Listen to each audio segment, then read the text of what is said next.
heard you question my stability. You think I'll fall just like a guillotine, but I am here to stay, won't look away. The storm is coming, so you better start running. No, you can't control, feel it in my bones. I'm coming for the, coming for the.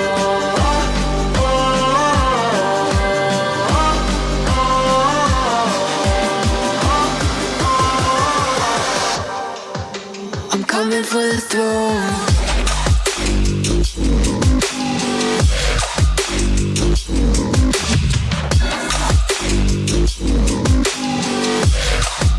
I'm coming for the throne.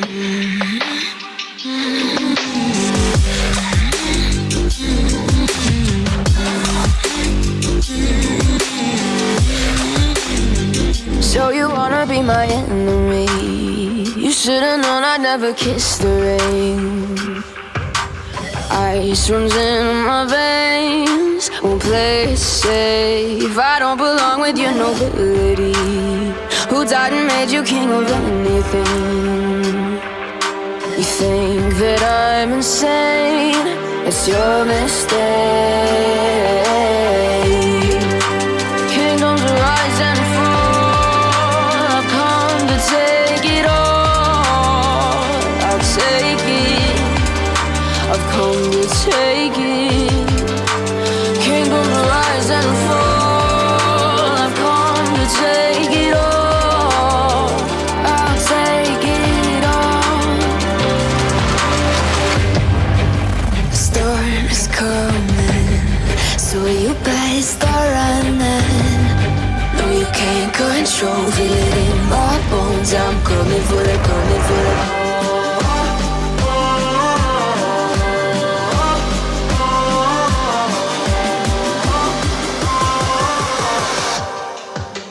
Coming for the throne.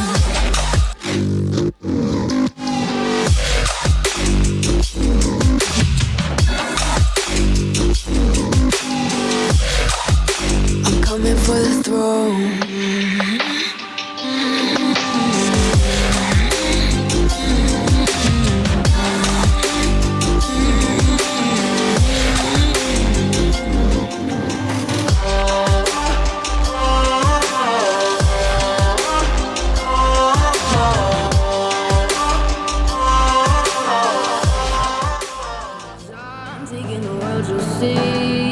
They'll be calling me, calling me. They'll be calling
rant show.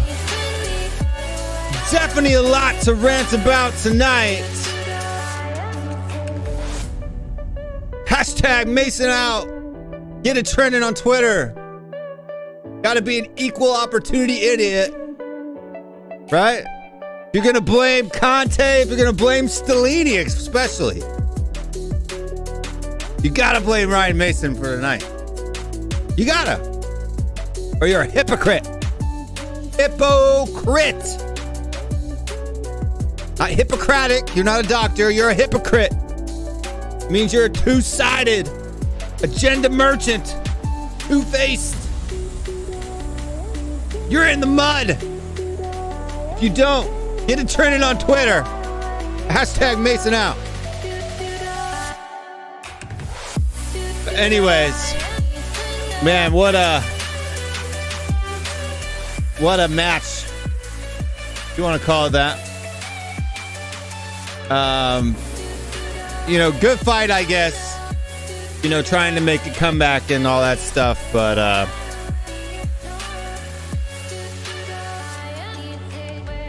Lucas Moura, man.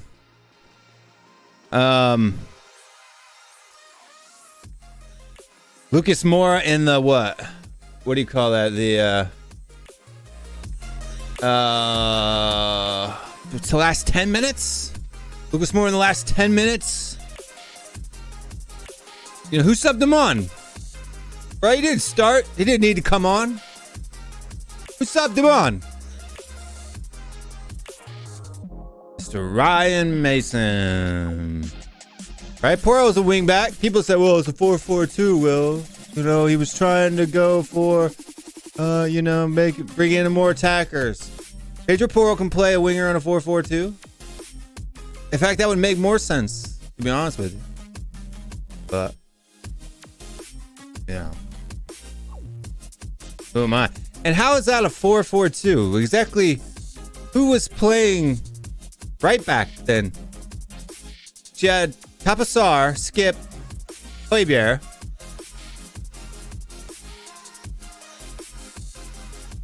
Moura. Wasn't a 4-4-2. He's playing as a wingback. Come on, guys. If we're gonna have agendas, let's get our math right. Get our math right. But we're here tonight. We're gonna talk about it. Rocking the Gucci aviators tonight. My 9 million different sunglasses that I own. I think I've got a Cygnus. What watch should we wear today? The Phoebus, the Luna Pilot. Let's wear the Hamilton. Wear the Hamilton khaki automatic tonight. That's a good idea. But let's see in the comments who's there. We got Ben Kaufman. Purple and gold until we are sold. That's right. Purple and gold. I've updated all of my social medias with purple and gold. You should too if you're a Spurs fan. Get all that stuff out there. It's a good idea, although I'm not a big fan of the LA Lakers, so tend not to use purple and gold too much. But hey, for anything for the cause, right? Anything for the cause. What do we got? Who else we got here? Well, that jumped up. We got Ian Morgan's in the house. Mason out. Get a fucking grip, will you? He improved Spurs in a few days.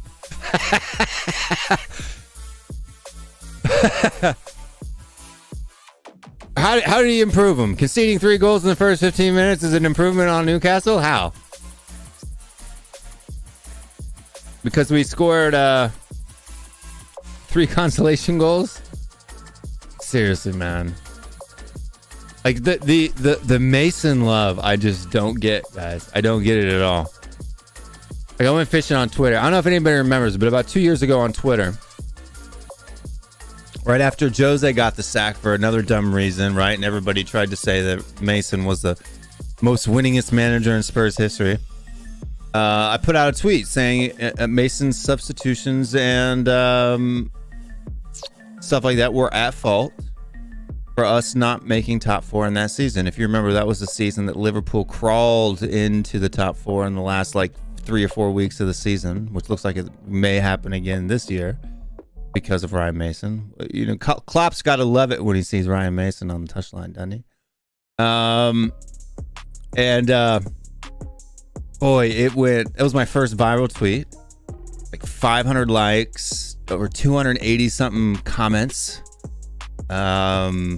People just lost their minds. So I went fishing out there again today on Twitter, and no surprise, got a similar result. It's pretty silly. Got a user here that says, "Hey Will, love the shows and the intros are seek. Keep it up. In regards to today's game, does Jada know this is football and not taekwondo?" I don't know, man, and I don't know how you don't get a red card, or at least like, you know, it doesn't help us out with the points, because it's ironic for us that the guy who scores the winner in the last minute, which is what I call, by the way, for Liverpool, that's how we always lose this fixture, is the guy who, you know, Cobra Kai high kicked Skip right in the face. You gotta at least upgrade that to a red. You know, according to the like the committee and stuff after the fact. You know how they do that sometimes? They'll upgrade to a red or upgrade down from a red. You know, those things have got to be done, especially for that instance. But I'm sure we'll get into that topic. LA 0007 Eating Man, big up, my man. Ron, big up. My name is Jeff. Why is your name Jeff if your name's Ron? I'm confused. I'm not sure how that works, but we'll see. Jay Parks in the house. 안녕하세요. We can blame Lucas all day, but it was Spurs defense again. We blew it 12 minutes in, and I'm not going to say the last word that he said because it's not a nice one. But I agree with the sentiment of that last word. I'm just not going to say it on air, which is weird. I don't know. It's like maybe it's my personality, but like, you know, to cuss publicly in Korean online, like, I can say fuck no problem, like, you know, but in Korean, for some reason, I feel dirty saying it. Is that weird? I don't know, maybe it is. I'm a weird guy. What are you gonna do? TJ's in the house. Big up. Smash the likes up for that, Will. That's right. 76 people watching already. When we're like 10 minutes in, make sure you smash that like button. Should be at least 76 likes. Like right now, like there's no excuse.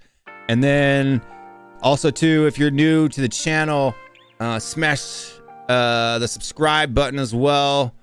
Hit the bell notification so you know when you're updating when we go live, and share the video out with your friends. Let people know, man. Check out this weirdo who wears sunglasses inside. I've explained it a lot of the times that the lights in here give me a headache after a couple hours.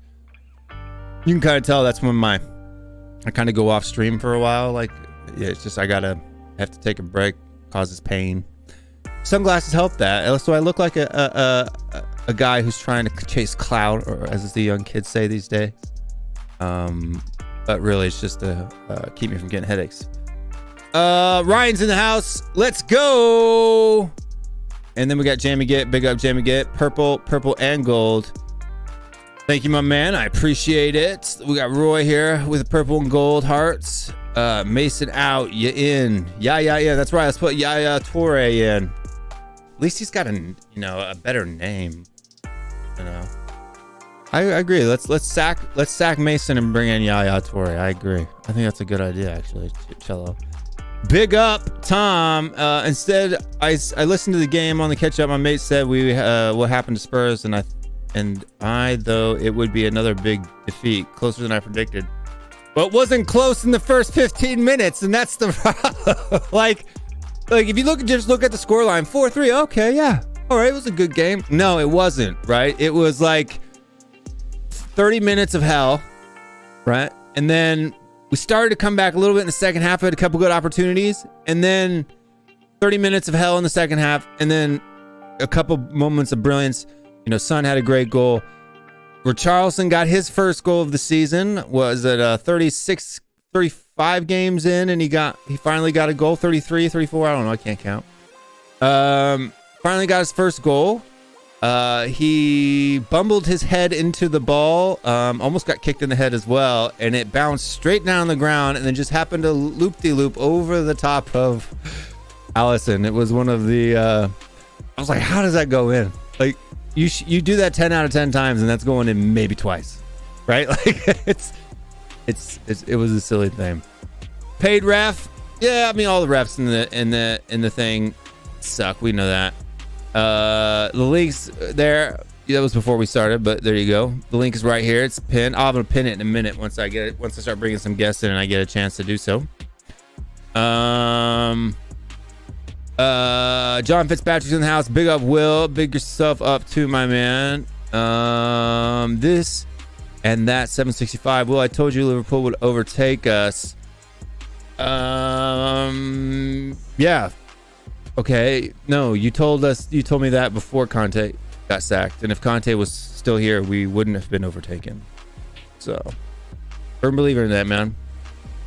And people say, what's your evidence? Well, how do you know? How do I know? Because we never conceded 3 goals inside 15 minutes under Conte once, and we've done it twice in the last 2 weeks. Last week!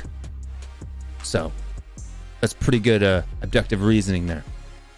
Morning, my friend. It's late night for me. Well, not late night, but good morning to you as well. Bringing it, big boy. Big up, Will Smith. Someone wearing silver chain. This one's I think these are both gold. Yeah, they're both gold, but there's some silver there. They wouldn't have if Lucas didn't help score for them. But if Lucas is not on the pitch, he can't help them not score. Right. Lucas brain farts when coming on as a sub versus Pool and Toffees. Yeah. But that's what happens when you haven't played this whole season, right? You're going to be rusty, right? Like I said, Lucas Moura hasn't played. He was injured for almost the entire season, was playing for the U23s. Then they brought him back as soon as Conte got sacked for some reason. I don't know. Conte doesn't play Lucas Moura in that situation. He won't. He doesn't. Right? He didn't. So why all of a sudden, after Stellini and Mason are in charge, does that start happening? And then you want to blame Lucas Moura, a guy who has had a decent career for us, for being played and making mistakes when he's obviously not ready to be played. So the fault goes on the person who put him on the pitch when he's not ready to be played. But that's just my thoughts on the matter. Explain the sub. Dude, I can't explain that. That's the dumbest thing I've ever seen in my life. Jason Reed is in the house. Big up, Jason. Brought him on his wing back. Conte was working with him to play wing back. Moore just screwed it up like he did at Everton. Yeah, but I mean, but why was he playing wing back when Pedro Porro was perfectly fine, fit, was playing well, younger than Lucas Moura, right? I didn't see any signs of him lacking fitness or anything like that. Wasn't having a problem defending on that side in the second half. No reason. Yeah, I know, but people were saying earlier that he was playing a 4-4-2, right? That's what I was rebutting. I know he was playing wing back. That's what I said. Let me see. Let's see. Who else haven't I met? Manny, big up Manny. Grumpy Grandpa, big up Grumpy Grandpa. Aglia's in the house. Scott M. Is that you might go to jail for that in Canada, Scott. You know, I guess not. It's not really Canadian flag, so. But big up. They'll throw you in jail for anything in Canada these days. Kieran McDonald's in the house. Big up, Kieran. How you been, my man? I always love seeing you in chat. Tony's in the house. Big up, Big Tone. Who else we got? Lynn. Welcome, Lynn. It's fine. Let's see. Who else haven't I said hello to? Alexander Hilton. Big up, Alexander Hilton. Tried Trinidad and Deep. Okay. At Tottenham away, 2-all that wanted Conte out. Where'd they all go? I don't know, man. I don't know. Go. But hashtag Mason out. You're gonna blame Stellini because Mason's been here just as long as Stellini has, right? In fact, he was assigned to the coaching staff last season under Conte. And Conte didn't play Lucas, bring him in off the bench though, did he? Well, I was never asking why Conte's bringing on Moore instead of Danjuma. I would rather have Moore over Danjuma personally. But I'm saying in that he doesn't bring him on to play wing back with 10 minutes left in the game, right? When we're down 3-2, when Porro is just as good of an attacker as Lucas Moore is, right? That's what I meant. Danjuma for Perisic, I get. Right, Perisic is old. His legs wear out, stuff like that. Makes sense, right? Not for Pedro Porro. Not for Pedro Porro. Don't make sense. Minerals in the house. Big up Minerals. Who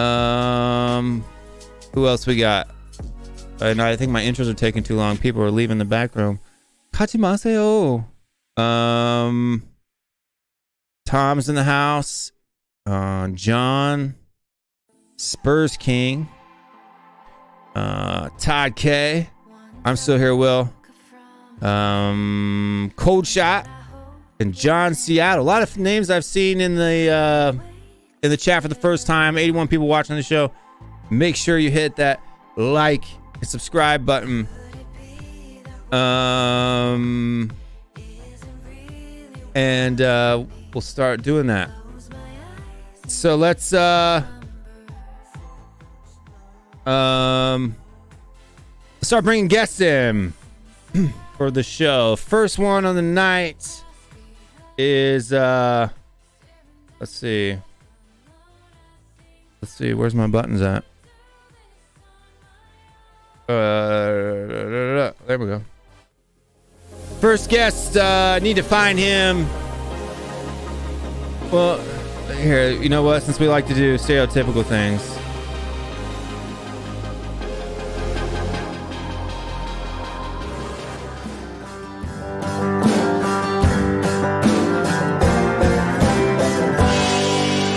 Yeehaw! From the Midwest of the USA, all Americans don't know, got no ball knowledge. Got no ball knowledge up in here. The Americans don't. No, they don't. They got no ball knowledge. Everybody in the chat, show your love for Mr. TJ Warren is in the house. Big up, TJ. Will. How are you, man? I'm good, my man. How you doing tonight?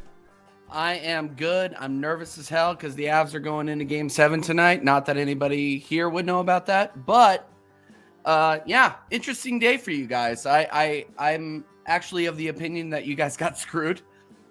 So yeah, you know, big up the chat, big up everybody here, and yeah, thanks again for having me on. For sure. Is it the Stanley Cup Finals? Nah, not the finals. It's the quarterfinals, and we're already in a Game 7 against Seattle. So you guys going to try to go to the two-peat, huh? Yeah, trying, but we'll see. We'll see. What round did the Blues drop out of this year? They didn't even make the playoffs. So really, that's like the first time in like 90 years. Bro, they were terrible this year. Terrible. So for people that don't know, St. Louis Blues is the highest hockey team that I support. But I like hockey, and I'll watch usually the postseason, and I usually don't have to watch the regular season because St. Louis always makes the playoffs, and then never wins the Stanley Cup. They've literally only won it once, and that was like what 2-3 years ago. 2019. Yeah. Yeah, that was the first time in like 80 years or something. That was the first time they had ever won it. Yeah, but they get to the playoffs like damn near every season, right? And then usually go out in the first or second round. Like that's how we can be number one in our division in the regular season, get into the playoffs, and we're out in the first or second round. So it's a little bit I'm more surprised that we didn't make the playoffs than if we would have dropped out or got knocked out of the playoffs. I think it was the first time in like 9 years you guys hadn't made the playoffs. So yeah. Yeah, but like collectively over their history, like especially over at least my lifetime, last 40 something years, they haven't. Yeah. It's like you could count on the number of times on one hand they haven't made the playoffs, but and then you could definitely count on one hand the number of times they won the Stanley I wouldn't Cup. say Todd K says they sound like a Spursy team. No, they're not a Spursy team. They've won a Stanley Cup. They are not a Spursy team. We've won the league too, just not in a long time, right? But so they very much is Spursy, I guess you could say, right? Always getting there, but never really getting over the top. I guess it is kind of Spursy, maybe. A little bit. It's like St. Louis Cardinals too, except St. Louis Cardinals is the second most winning team in all of baseball. I wouldn't say that. I wouldn't say that Spurs about definitely, the St. Louis Cardinals. Yeah, the Cardinals definitely aren't Spursy. Yeah. 100%. Kansas City Chiefs were Spursy for a while, although they're not Spursy anymore. Nope. Not at all. Not at all. Yeah, but that's all the Missouri sports teams for you. Let's go ahead and bring in the next guest. Let's see.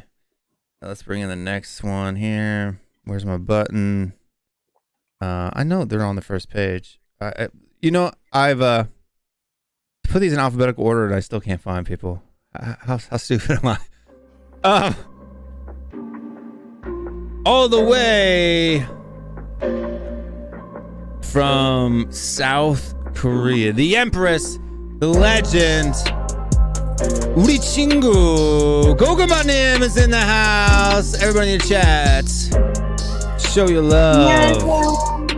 안녕하십니까. 안녕하세요. 반갑습니다, 고구마님. Hi everyone, 반갑습니다. Yes. 오랜만인 것 같아요. Huh? 오랜만인 것 같아요. Yes, it's a long time since you've been on the show, man. We appreciate you being here. It's great, big, good stuff. We're glad that you're here. What are your thoughts on the game tonight and what's going on so far? What are your thoughts about how Tottenham's going the last couple of weeks, Gogomanim? Not good at all. I don't know, yesterday or the game 너무 아쉬워요. I just feel like, I don't know, at first I was just so shocked that we conceded so quickly in the beginning again. I was like, oh, I can't believe it was happening. And then when we rallied, I thought we had hope, but I don't know, it was kind of crazy. So I'm just disappointed. It's a lot. But that's how Tottenham. Question? Go for it. Sorry, Will. Yeah, go ahead, Gaguma, and by the way, Gaguma, it is incredible to share a stream with you. By the way, real quick, do you think that Spurs just kind of turned off? Do you think that they thought the game was over after they tied it up? Like, do you think they turned off, or Lucas Moura turned off?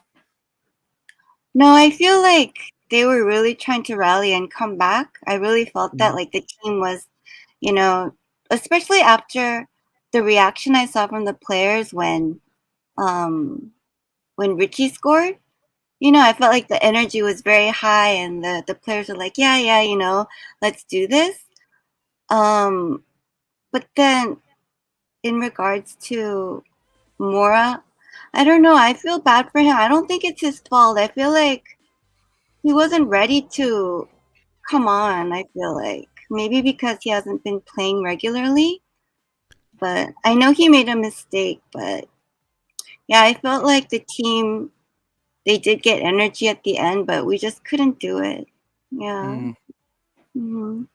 Fair. I think it was kind of, and I'm going to catch heat for this because people are like, why are you defending more? I will. Because I like to call a spade, and I have my opinions. It was definitely a soft pass. What I call froofy. I don't, it's not to insult anybody, but it's just soft, fluffy passes that just don't get there. So yes, Lucas Moura made a fluffy pass or a froofy pass. My son it does that a lot.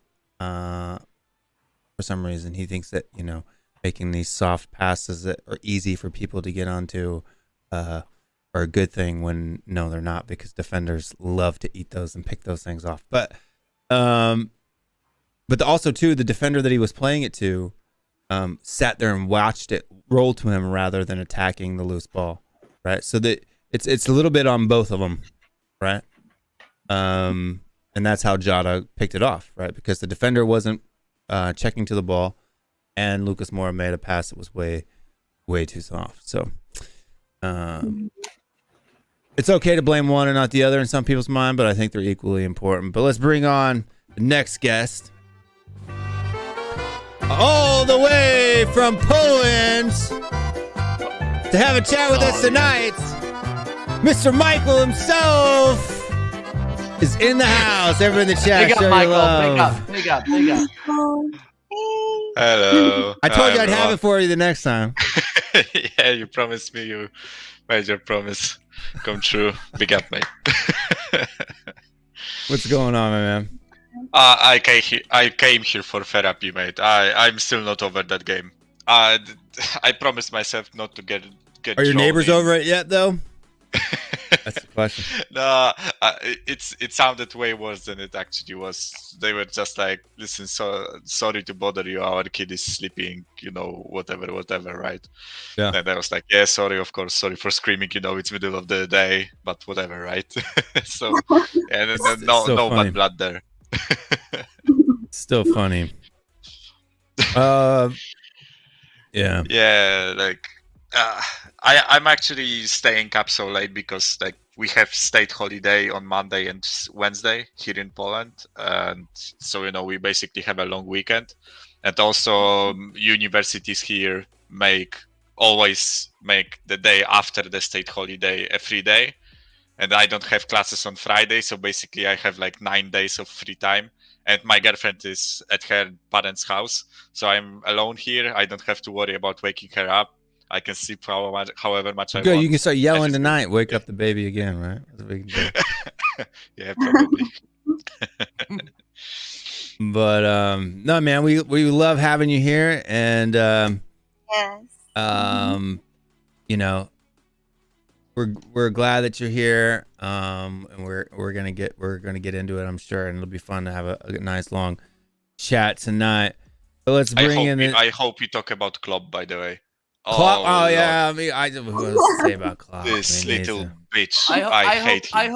I hope he ripped his hamstring off the bone. Honestly, Yep. that was ridiculous. Let's bring in the That hurt. Yeah. next guest, favorite of the show, longtime watcher, listener, commentator, and an all-around good guy. No, not gonna make any xenophobic comments about kangaroos or wombats or anything like that tonight. Just, I hope he can punch Klopp in the face as good as the kangaroos could.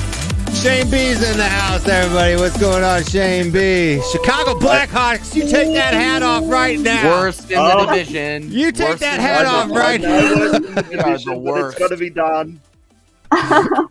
No, for people who don't know, St. Louis Blues and Chicago Blackhawks that don't get along very well at all. It's like Arsenal and Tottenham. But that's why I was like, you take TJ that was hat off. wearing the Avalanche's get up, so I had to put the Hawks. Yeah, I got a friend, and I don't, to be honest with you, I don't understand the full story of why he's a big Colorado Avalanche fan. His name's Chris Pemberton. He, from what I know, he's from California, but he's a huge Colorado Avalanche fan. I think he's living in Colorado. He might even live in Colorado now. When do you know when he started supporting the Avs? I know it was before last year. Okay, well, I was gonna say if he started like it's like a lot of Arsenal fans. If you started supporting the Avs in the late '90s, early 2000s, then you were a fan because we were winning championships. So Yeah, I don't know. Maybe I have no idea why. He's my age. We were in the military together. He's a cool guy. He speaks Korean too. cool. He lived in Korea for a long time. TJ? TJ? No, is- not TJ. Chris, my no, friend. not Chris. me, not me. Oh, okay, sorry. I should, but no, I not misheard me. that. Sorry. Okay. But we do have Shane, I didn't ask you your thoughts on the game. What are your thoughts on the game? After 20 minutes, I turned it off. I couldn't, or 25 minutes. Yeah, I turned it off for a while. Couldn't handle it. Went back to bed, woke up, and it was 4-3. So I had to go back and Watch it. Yeah. pick it up where I left off, and Figure out what happened. figure out what happened. So for me, I turned it off after about 20 minutes because I was like watching it on my phone and then watching the game on my iPad from the truck and my phone, watching Stella then from the phone because I was kind of like waiting for one of my kids' games to start. And so the game was playing while they were in there doing their warm-ups. You know, they got to be there an hour and a half early or whatever for warm-ups. And so I'm watching it, and then, after we went 3 goals down, I just kind of shut the iPad off, and it was just watching the watch-along. But then I heard on the watch-along, like, we almost got back into the game then, and so I had to start. I watched the second half. But as the Empress knows, it was really early in the morning for us. So it was. I couldn't handle it. I thought, here we go. We're going to get spanked 6-0 again, maybe 7-0. So it's time to bring in the next guest. We got a lot of guests in there tonight, so we're going to have to run through these quick. But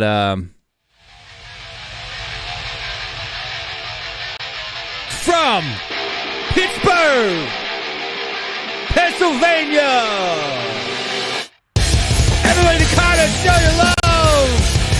Mike. Big up, everybody. How you guys doing? Big up, Mike. I think Mike speaks Korean, though, Goguma. Yes. 안녕하세요. But, Mike, man, long time no see, buddy. How you been? What do you think about the game? I wish the football was a little better, but it is what it is. Yeah. But we'll get into it, I'm sure. Let's bring in the next one, though. What we got here? Fill the dead space with retarded singing. Or goofy singing. I can't. Sorry, I'm from the 80s. We got the next guest of the stream here from Orlando, Florida, also known as Tavistock County. Mari Spurs is in the house. Big up, Mari. Big up, Mari. big up, Murray, my brother. Sorry. Not been a good day. Not been a good day. Long time no see, mate. Watching the Bruins game, I was hoping that it would lose to the Florida Panthers so they could bottle it. That would have been worse than Arsenal, because if any hockey fans, they know that Boston did broke the record for most points, regular season points. It would have been great to bottle it. But I'm hoping for a tie right now, and the Panthers take it overtime. But Mari, when the Panthers went up 2-0, I was absolutely breaking it. I was absolutely breaking it because I put in a parlay on the Bruins and the Avalanche tonight. So I'm not even gonna lie to you. But man, like the Panthers looked like they were gonna be world beaters, and they just folded, man. Folded. And then I'm a Knicks fan. We lost game 1 to Miami of the playoffs. And then some of you guys know that I root for Napoli in Italy.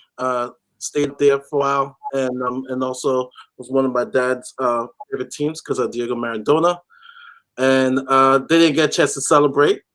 And then, of course, the number one reason why today has been a shit day. Spurs. I don't care about more victories. I don't care about we came back. It's not good enough. You should not be giving up 12 goals in 2 games. For a Premier League team, 12 goals in 3 games. Not good enough. It's shit. So And hold the comments right there. We got to get these guys in. We're 40 minutes in the show already. We're still free people. The next guest for the night, Stelios is in the house. Everybody show your love for Stelios. Yo, Stel. What's going on, Stelios? How you doing, man? Leave you out.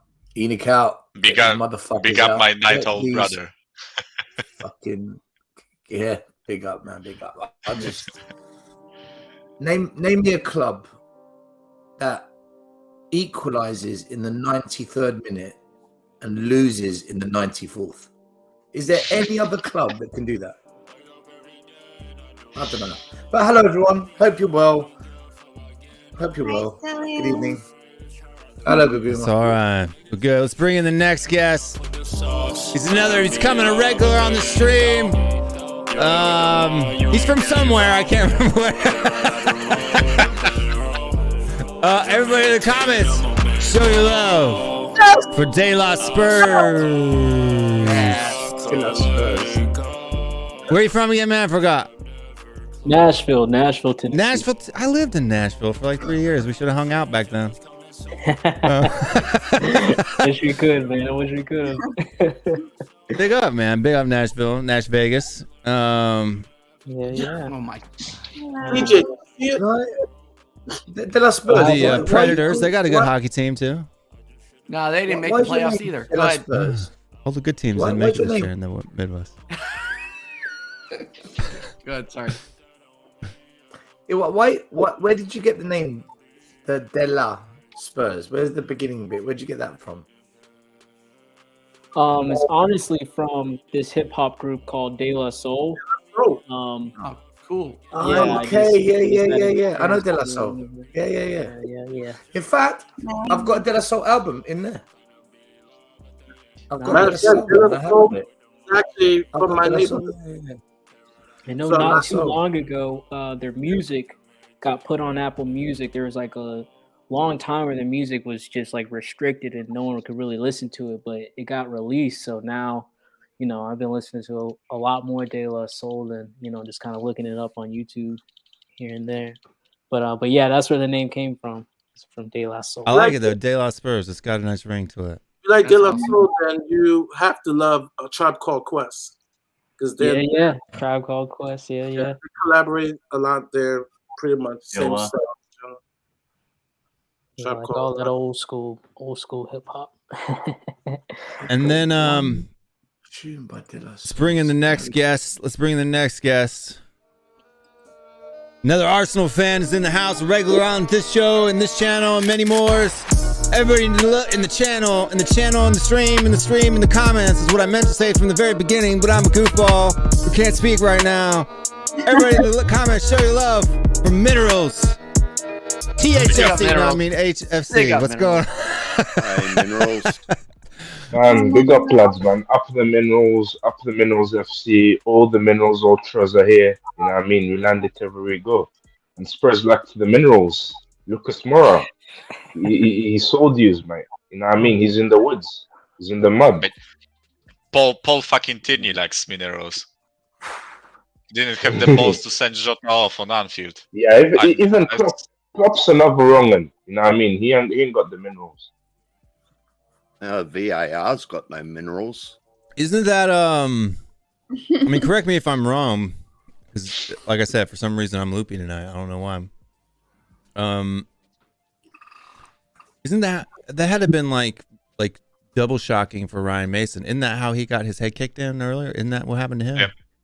It was I think they clashed head clash. Oh, was it a head clash? Yeah, but still, it's a head injury, right? I wouldn't be surprised if the guy had PTSD watching that. Yeah, man, head injury. Yeah. It was accidental for the Ryan Mason thing, but Jota's an absolute wrong one, man. That was a red card. He knew what he was doing, wasn't 100% was a red card. My. Yeah. I mean, if you get a red card, How? like if you get into a red card for sliding in for a challenge and hitting somebody's shin with your studs, how do you not get a red card for going to high kick a ball and kicking a guy in the side of the head with your cleats? With your Exactly. Yeah, like I don't care if it was accidental or not, right? Just don't put your leg like this, right? Sorry, you cannot see my foot. I just realized.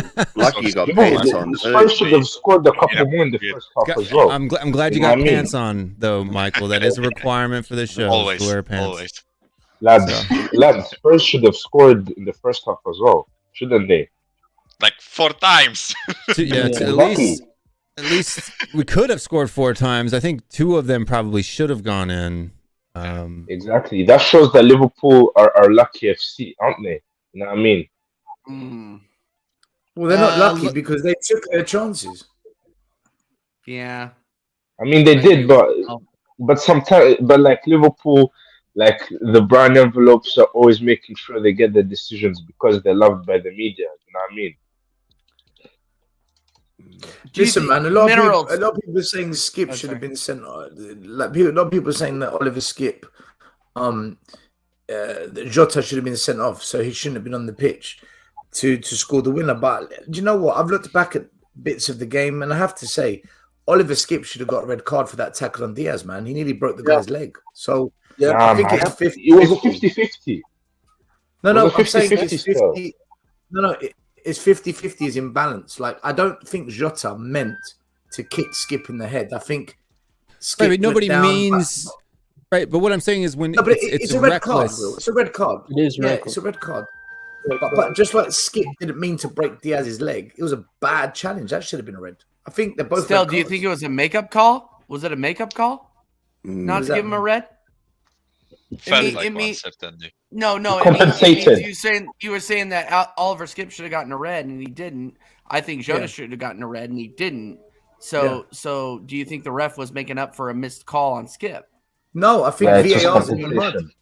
I think VAR. No, I agree with you. I want VAR to go away. I was just VAR this season has been a shambles, man. It's like VAR's in the woods, bro. You know what I mean? It's a long way from Starbucks. It is a long way. VR looked at the Skip getting kicked in the head for like 2 seconds and said, no, it wasn't clear and obvious. How more obvious can you get when it's the head? I'm pretty sure he was bleeding too. He was bleeding too. I hate when people when referees do this, when they don't give a decision towards one team, so they then make it up with another stupid decision, right? Okay, you got one decision wrong, but do your fucking job. Like, exactly. It's so stupid. So Mike, let me explain you why they didn't send off Skip. I think it's because of the Anfield crowd and how the brown envelopes always want Liverpool to have favors because Liverpool are the media darlings. I'm telling you, Paul Tierney had no balls to send off Jota. He had no minerals. You know what I mean? And Klopp is another wrong one. He's the same guy.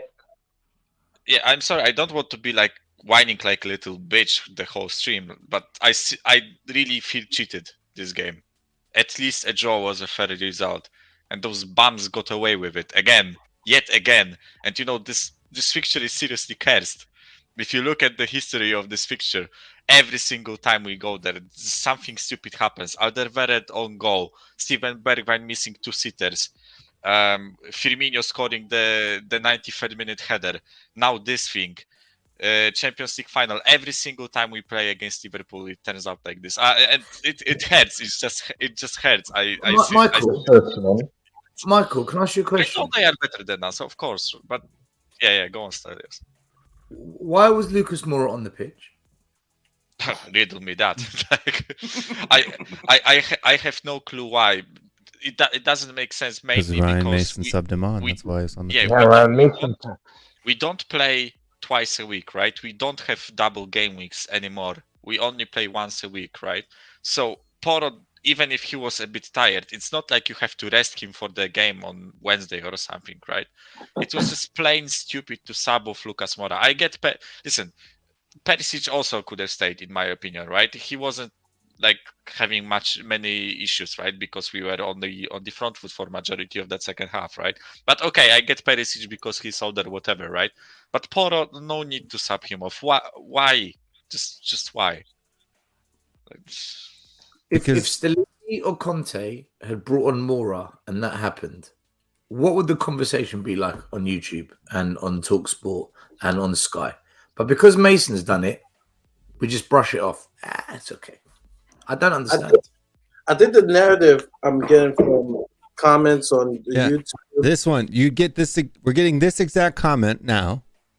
No offense, Ian, but you said it, so you got to own it, right?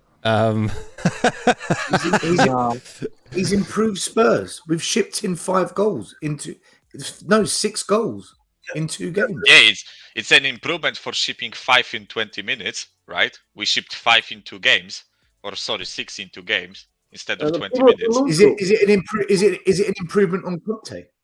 No. Well, that's what I'm about to say. You look on Twitter and some of the YouTube channels when you suggest when Conte was out, we were in 4th place.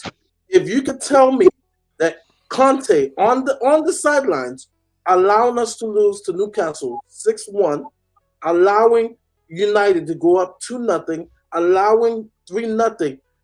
Like I said in the last stream, he would have killed someone. There's no way 12 goals in 3 games. A Conte led team. No way that is happening. Mar, And let's people- make something clear, man. Yeah, man, no way that's happening. Listen, Still. man, it wasn't these That- matches that is that the place on. There's no way they're allowing that. So it it's wasn't these matches that doomed Spurs, man. You know what doomed Spurs? Wolves. You know what doomed Spurs? Fucking Southampton. At Death home, by 1,000 right? paper cuts. yeah. Those were the Bournemouth at home. Losing to Bournemouth. Like, dude, you can't do that. Like, But- these Exactly. And Conte wouldn't have I lost say this, with man, Everton. like, Right, there's a difference, right? And I said this before because we have no leadership on the field. Those teams wanted it more than us. The difference is, and I said this on the stream earlier. People complain about boring Conte football, right? Now we're playing humiliation football, right? Right now, right? Pick your poison. I would go back to boring football rather than now getting buck fucked by every good team. 2-0, 3-0, 4-0, 5-0. There's a big difference. So I find it funny that people are now saying, "All right, we're scoring goals, but we're giving up so many goals." I would rather have the boring, even a boring loss of 2-1. I would rather take that than what is going on right now. It's absolutely atrocious. You know what? This is coming from me, man. Like, I disagree. Right now Spurs they have nothing to lose. They're playing with house money, right? They have nothing to lose. They're not going to compete for Champions League spot. So what are they feasibly going to gain by doing the same stupid shit over and over and over again? Because the definition of insanity is doing the same shit over again and expecting We were different. better, but we Right. were better. Consistency. That's what I want. Now we're Consistently losing with boring, stupid, dross But we football. were That's still- what Right, but we we're need- gonna get. If we're going to sack Stellini after 2 games, then we should sack Mason after 2 games for a similar result, shouldn't we? Not If we're gonna be necessarily. consistent. I mean, if you're going to sack him after 2 results, you're going to see that he had to face United, hit it on, at home, and he also had to go on the road at Anfield, which are notoriously difficult opponents the Spurs have dreadful result against. Yeah, but Newcastle's playing better than both of those teams right now. And Right, we lost Newcastle 6-1 to also them. have had requisite spending. They've had requisite consistency at management, and they have. No, I don't mean they they're have a better. coach I'm that bought saying in.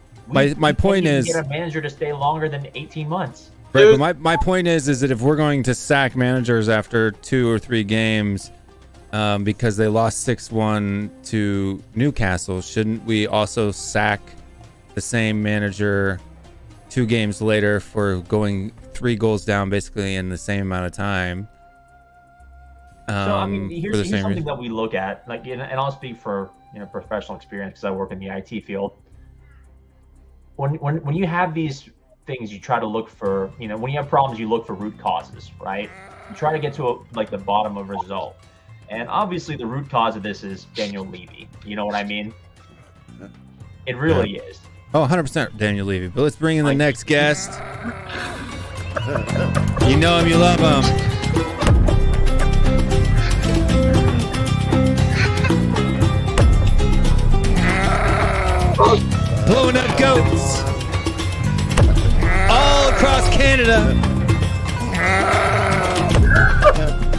comments. Show your love for Dietrich's Kane. I can't stop laughing, guys. You've got the most retarded intro, man. Stop. Mike, sorry for laughing when you were talking. But I'm so sorry for laughing back. We're not allowed to say the R word in 2023. I right? apologize for using that word. You've got the most dumbass intro. It's too much.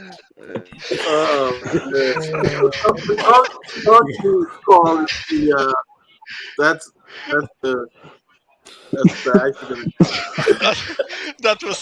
that was so evil. Mike is, getting into groove, saying his bit, and Will is like silent goat. Goat sounds in the back. Was it a goat or a camel? Listen, I was super confused. I was like, It's recorded into the song. What are you gonna do? but yeah, bottom line is you can't get rid of Levy. That dude's stuck there. Nobody's gonna. So feels bad, man.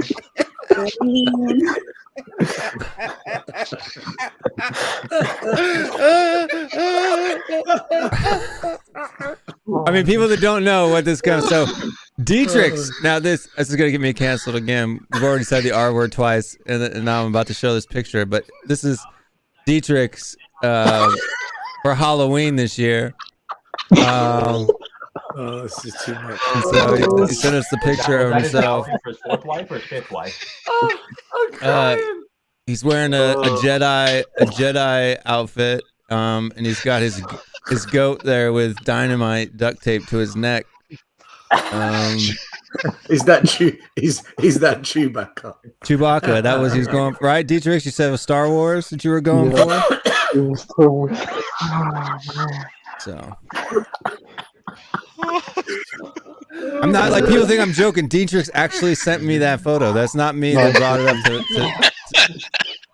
I'm serious. Oh, wow. So that's where we get the. Oh, I can't.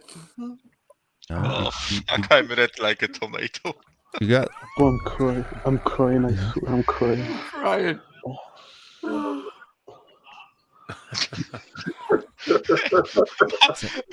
my cat is looking at me like I'm some sort of a dumbass.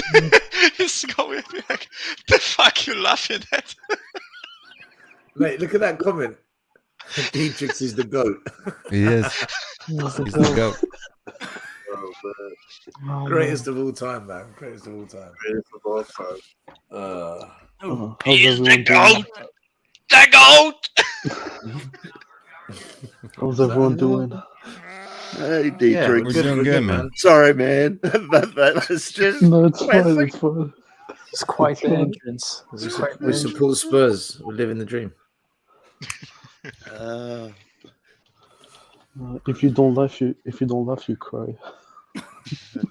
Exactly. That's supporting Spurs for you. Can I ask a question? Go for it. You ask. You go in the hot seat. Where is this notion that when you're playing a right back or a left back that you can have a midfield offensive not even offensive, a winger. I think more as a winger. You can have a winger step in, know his role, know how to play the position, and then not only that, trust him to close out the game, which granted there's only seconds left, but I mean, what's the point of playing an offensive player in a defensive position? Is it just to do it? Is it just to make the move, just to say I made a sub?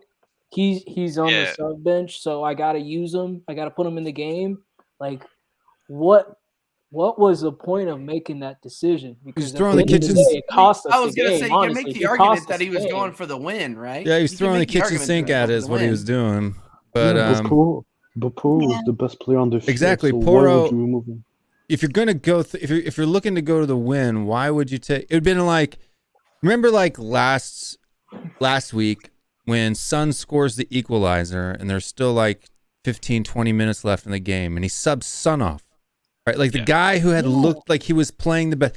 He did this exact same thing at the Carabao Cup final, where Lucas Moura that day was the best player on the pitch, and he takes him off for Harry Winks. Listen, I not all of Mason's substitutions are bad, right? But this one in particular, and the Son substitution during the United game were so stupid. It's almost as if like he is presented with 5 subs, so he has to use them all. He thinks like that's the thing, right? It's like people who go shopping and think, oh man, I gotta buy that because it's 60% off. Well, if you didn't need it or you didn't want it, you're not saving money just because it's 60% off. You're spending 40% you didn't need to spend. Yeah. And is it me or you went to back 4? No, it's not a back 4. He went to a 4. He went to a 4-2-4 at one stage. Yeah. And Moura was playing like Davis was playing left back at a certain point when Moura was playing. Yeah. So you went to a 4 at the back. But how's it a 4-2-4 with Papa Matasar, Skip, and Højbjerg? No, but Skip went off. Oh, that's right. Skip did go off, didn't he? Yeah. Richardson, Danjuma, Moura, and Sarr. We went to a 4-2-4. Yeah. When Skip got off, right? We went to a 4-2-4, and then he substituted. Richarlison came in for wing Skip. backs. Yeah, and then he substituted 2 wing backs for 2 wingers, right? So as you guys said, it's almost as if he wanted to just throw everything at it, right? Because actually, if you look at the game, maybe 6 minutes. Maybe if this dumb mistake by Lucas didn't happen, maybe we had a chance of doing something, right? Because like Liverpool seemed to be under the cosh, but. So maybe, just maybe, we had a chance to nick a 4th goal. That's a wishful thinking, right? But still, like in hindsight, the substitution was really stupid. I think we should have taken the draw. I know maybe it's the defeatist mentality, whatever, right? But it's Anfield away. It's not, If somebody told me that that they were on the pitch when it was 3-2. If they were on the pitch when it was 3-2, they were on the pitch for like 30 seconds because they were subbed in at the 90th minute. And Richarlison scored his goal when 93rd. Lucas was on the pitch when it was 3-2, but still, like for 2 minutes, then we immediately scored the goal, right? And then we immediately conceded 1. So pretty sure it was his only touch. I don't even know if he had a touch, but his only touch of the game, I guess he was trying to pass it back when we're going backwards. You think you would just clear the ball upfield, just get it away from your goal, but I guess we were trying to play keep away at that point, and he had. I just don't know what's going through his mind. 6 touches. He had 6 touches and was 33% in his passing. He made 3 passes and only completed 1 in the 6 minutes. 8 minutes, sorry, that he played in the game. 8 minutes he played total.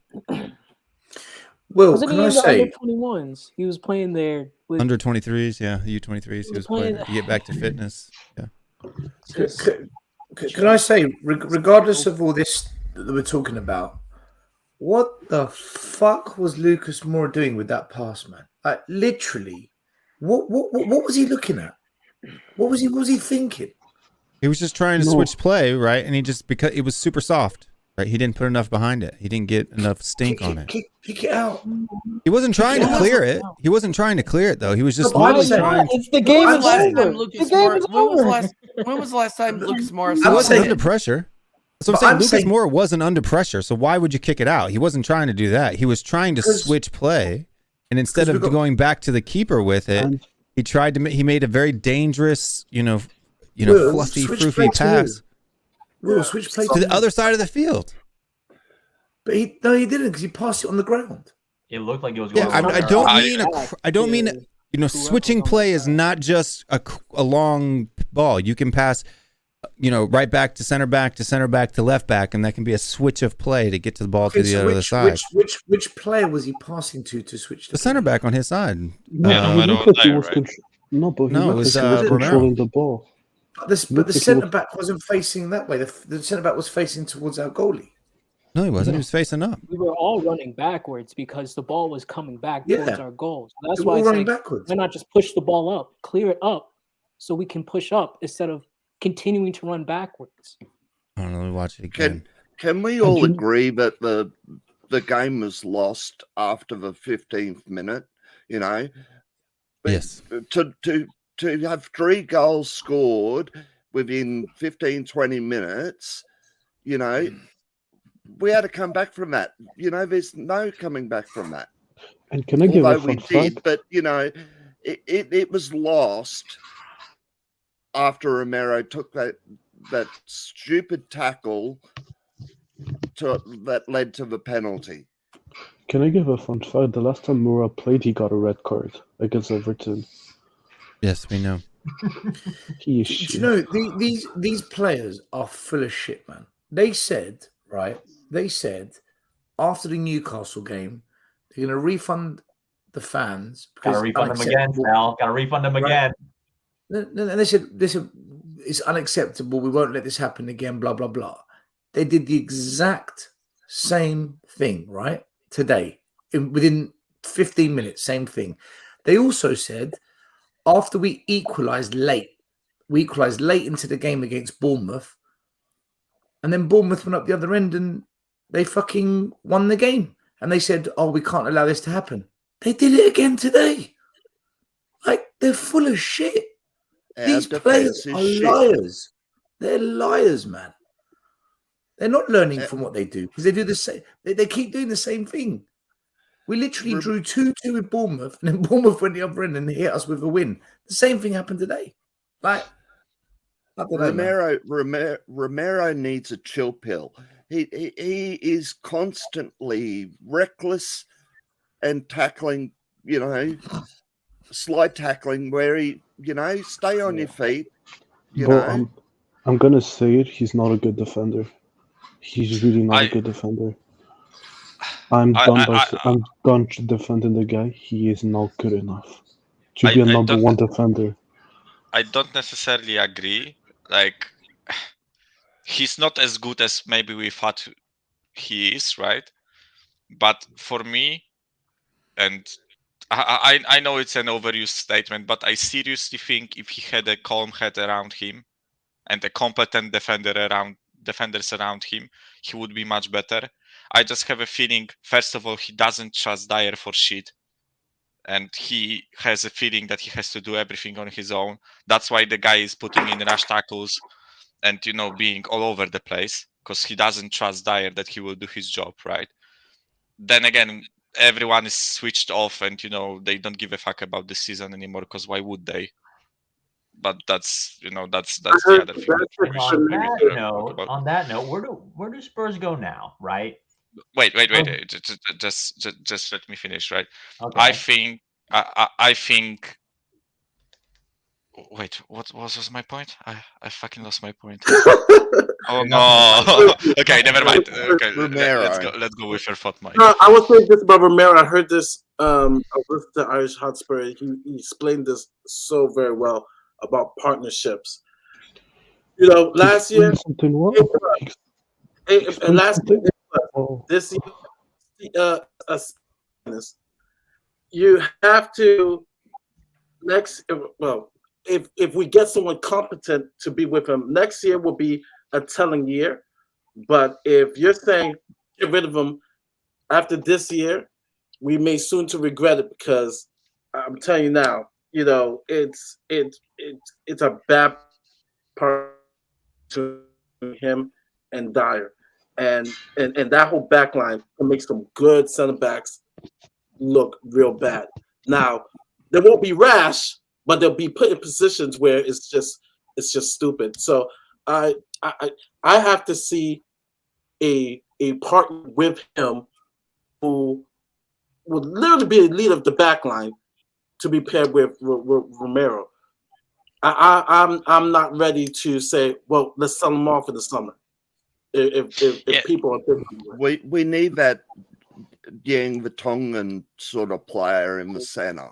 Somebody cool, somebody who can defend properly. Yeah, like wasn't wasn't the Jan plus Toby partnership kind of similar?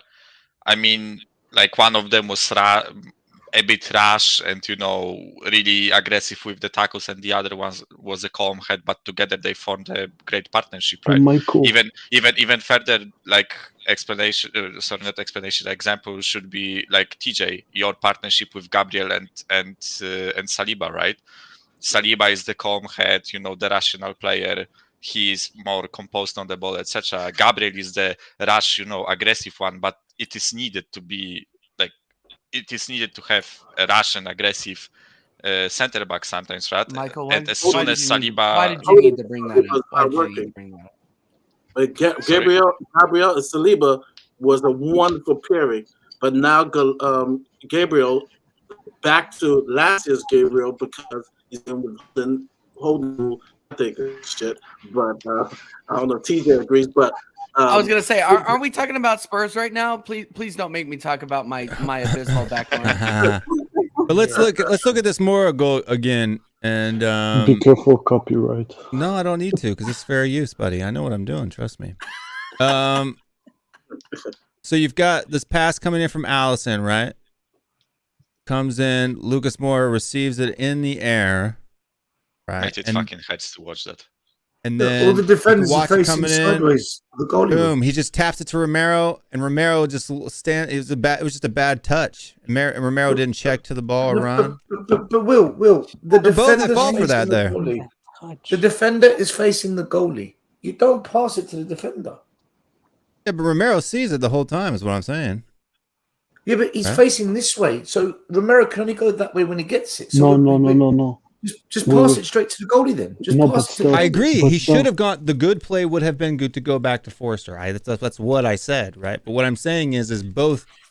He basically just this one touch pass right to Romero. Romero's just standing there ball watching, right?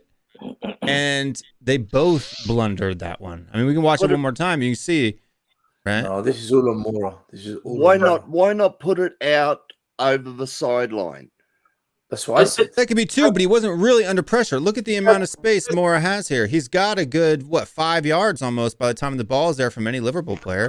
He taps it to Romero, who's just ball watching. You watch the late, you see the late start. Boom, goal. But we're still talking about Romero, right? Alpesh Patel brings up an extra point. I said this a couple of streams ago, right? Got to take the good and the bad. Romero offensively has tried, actually almost scored, hit the post. Offensively has tried to help because the midfield has done nothing. That second goal for Sonny, Romero. Yeah. Romero. So, I mean, as bad as you could complain, Dietrich, about him, okay, that defense, that rash tackle, but at least he makes up for it. No. Mari, I disagree. No. No, it's not sensible. It's not sensible. First of all, your job as a defender, you have to know. You cannot deny he has tried these last. No, he's not tried. He has tried out of everybody between the midfield and the defense, other than the wing backs. He has tried to start the counter for our team. But that's your job. But that's your job, Mari. Every defender can do one passes. Yeah, but when he sees that he has to do everything because he sees shit that's all around him, you're gonna be put in that position. I'm just saying, imagine if he had a competent center back next to him, and him still be able to be aggressive and start the counter, and not worry about shit. I have Dyer back there. Well, if you look at what's his name, Van Dijk, when they won the Champions League, he had Joe Gomez on his left, and he was still competent by doing his job. I don't care about who's your partner or not. Do your job first and foremost. I was going to say that. You can't compare Van Dijk's partnership with Dyer. Is horrible. Gomez is horrible too. Nuts. I'm going to go nuts if Dyer's here next year. There is no worse center than Eric Dyer. He'll be there next year, by the way. I said it already. I'm jumping ship. He'll be there. I'm jumping ship if Dyer is in the starting lineup. Do you know what Romero's yellow card record is in the Prem? Just I probably don't know the top of my head. He's got too many yellow cards, man. He just takes too many. He's just too reckless, man. Out of 24 appearances, he has like 8 or 9 yellow cards. Absolutely atrocious. But he has had the most this season compared to the first season. Would you say that he's had more this season than last season? Right, but let's also consider But there you go. Like my point is saying, like this year, because the levels of Dyer, right? Because Dyer, everybody got fooled. Oh, Dyer improved. Yeah, Conte got the best out of Dyer Murray, didn't he? Oh no, Dyer has. It's like Cinderella, right? Remember, or was it Cinderella with the flipper, right? And then the pumpkin. Midnight hit, and then he got found out. Yeah. Eric Dyer, whoever the so agent is for Eric Dyer, I need him because I can't be that bad at my job and then get another contract. Panthers win. Panthers win. Wow. I just lost $25 off that, and I'm just gonna. Oh Lord, Warren, you're in the mud. I am in the mud again. I am in the mud one more time. That is even worse. Okay, so guys, can I just say, so the Boston Bruins just got eliminated from the playoffs. They had the best regular season record in NHL history, and they just got bounced in the first round of the NHL playoffs. Feels good, but yeah, Amari, listen, man. Romero, when you know what helped lose us that Champions League tie? Getting punked by Taylor Hernandez aerially. You can't lose the ball back in the air. You just fucking he can't. He's poor in the air as well, bro. He's not good in the air. He makes too many fucking awful tackles, and then he misplaces passes. Yes, you're not a center. No, you see, like top 10. You see, every defender has a weakness. Everyone has a weakness. Some people are not fast, some people can jump. But the thing that annoys me is people that do not have defensive awareness, and that's Romero. He doesn't know where he's on the pitch. He doesn't make the right decision. Sergio Ramos was a nuthead. He always got red cards. Exactly. You can't say that it's this one season. Yes, I can't. We cannot. I hear people say, "Get rid of him," and that's foolish talk because, like I said, I was about to get onto that. Perfectly. This guy at Atalanta was stellar enough, right? Right in the defensively Serie A to win Defender of the Year. I'm not even going to talk about the World Cup. I'm talking about watch Copa America with Otamendi being next to him. The only reason why they won the Copa America was because of Romero. He shined even more in Copa America than the World Cup. I'm just saying, let's not give up on him. We have to see what this board does over the summer. Maury, I'm on the fence. If it's the same ownership, then you know what? I'm like, you know what? Get what you can get from Romero because it's not going to work. Maury, if I'm Spurs, I would sell him and sell the other defenders and try to rebuild like Arsenal. Rebuild from the back. Okay, that's what I would do. Can I jump in? Can I jump in? I completely get criticizing Romero, right? Especially this season. And I get criticizing Kulusevski, I get criticizing Porro, if they make mistakes, we should point it out, right? But I hate it when people say, when Porro, for example, has been here for 4 months, people already say, get rid of him. Kulusevski has been here barely over a year, get rid of him. Romero, 2 years, get rid of him, right? We cannot rebuild the whole team, 20 players in one summer window, right? You have to do it step by step. Forest did it. Arsenal did it. Yeah, and they bought a bunch of draws that is injured right now. They're getting relegated now. Go down, right? Yeah, they are going to get relegated. So my point is players who've been here for years. Mari, my point is get rid of Dyer, get rid of Lucas, get rid of Sanchez, Lo Celso, Dembele, and Dombele. Wings, Rodon, Rondon. Royal if you need, Sessegnon. Regular. How many more? Like we have to get rid of all of this shit before we can talk about getting rid of exactly. Romero. Before we can get rid of Romero. So out of all center backs that we have, I'm not excusing Romero for being a rash dickhead, right? on the pitch. I get it, and as again, those mistakes should be pointed out. But also, Yeah, true. what I want to But he's point out, also young. yeah, but also what I want to point out is whether we listen. Dyer fooled us all in last season, right? He He never had fooled some me. mad patch of form. Neither Not me. me. I mean, fooled us all. That okay, sorry, wrong set of words. Basically, Dyer played well for like 3 to 4 months, right? And look at the yellow card record of Romero back then, right? Again, I'm not trying to excuse the guy for making stupid mistakes, but clearly he wasn't making as many mistakes as he is doing But he right was now. injured most of the year last year. No, he wasn't. He was injured. Yeah, he was. Back end of the season, he was injured for like 3 last games. No, I'm For talking the about last 3 last season. games, Like he missed when against people, Arsenal. no, when people say he played well, if you look at how many games he played, he didn't play that much. He was injured in most of the year. Not most of the year, Dietrich, come Yeah, on. yeah, he was. Yeah, he was. Yeah, for most of the even he got injured under I know Nuno. what you're saying, but hard rebuilds have been done before. Look across the street. Arsenal got rid of Kolasinac, Özil, Mustafi, Lacazette. Yeah, we got all rid of them. Lot. Maitland-Niles. That's Bellerin, Arsenal. In one window. In one window. Leno, That's Arsenal. Pereira. Like they've gotten rid of 10, 12 We don't players. do that in the here. last couple of Yeah. years. Like, it's fucking. Mike, we don't do that here. Guys, But come on. not in one. We don't do that here at Tottenham. We don't Window. do that. That's Arsenal. You we guys- don't do that Yeah, here. that's Arsenal though. You know what I mean? It's TJ, talk some sense into them. Romero is not the fucking You issue. guys, This you team. Romero is guys not the issue. look. You guys What got I'm so trying to many say is issues. you don't You have guys got more. Yeah, issues. exactly. Guys, you guys got more issues than Playboy. Okay, you guys like look. You cannot single it down to one single thing.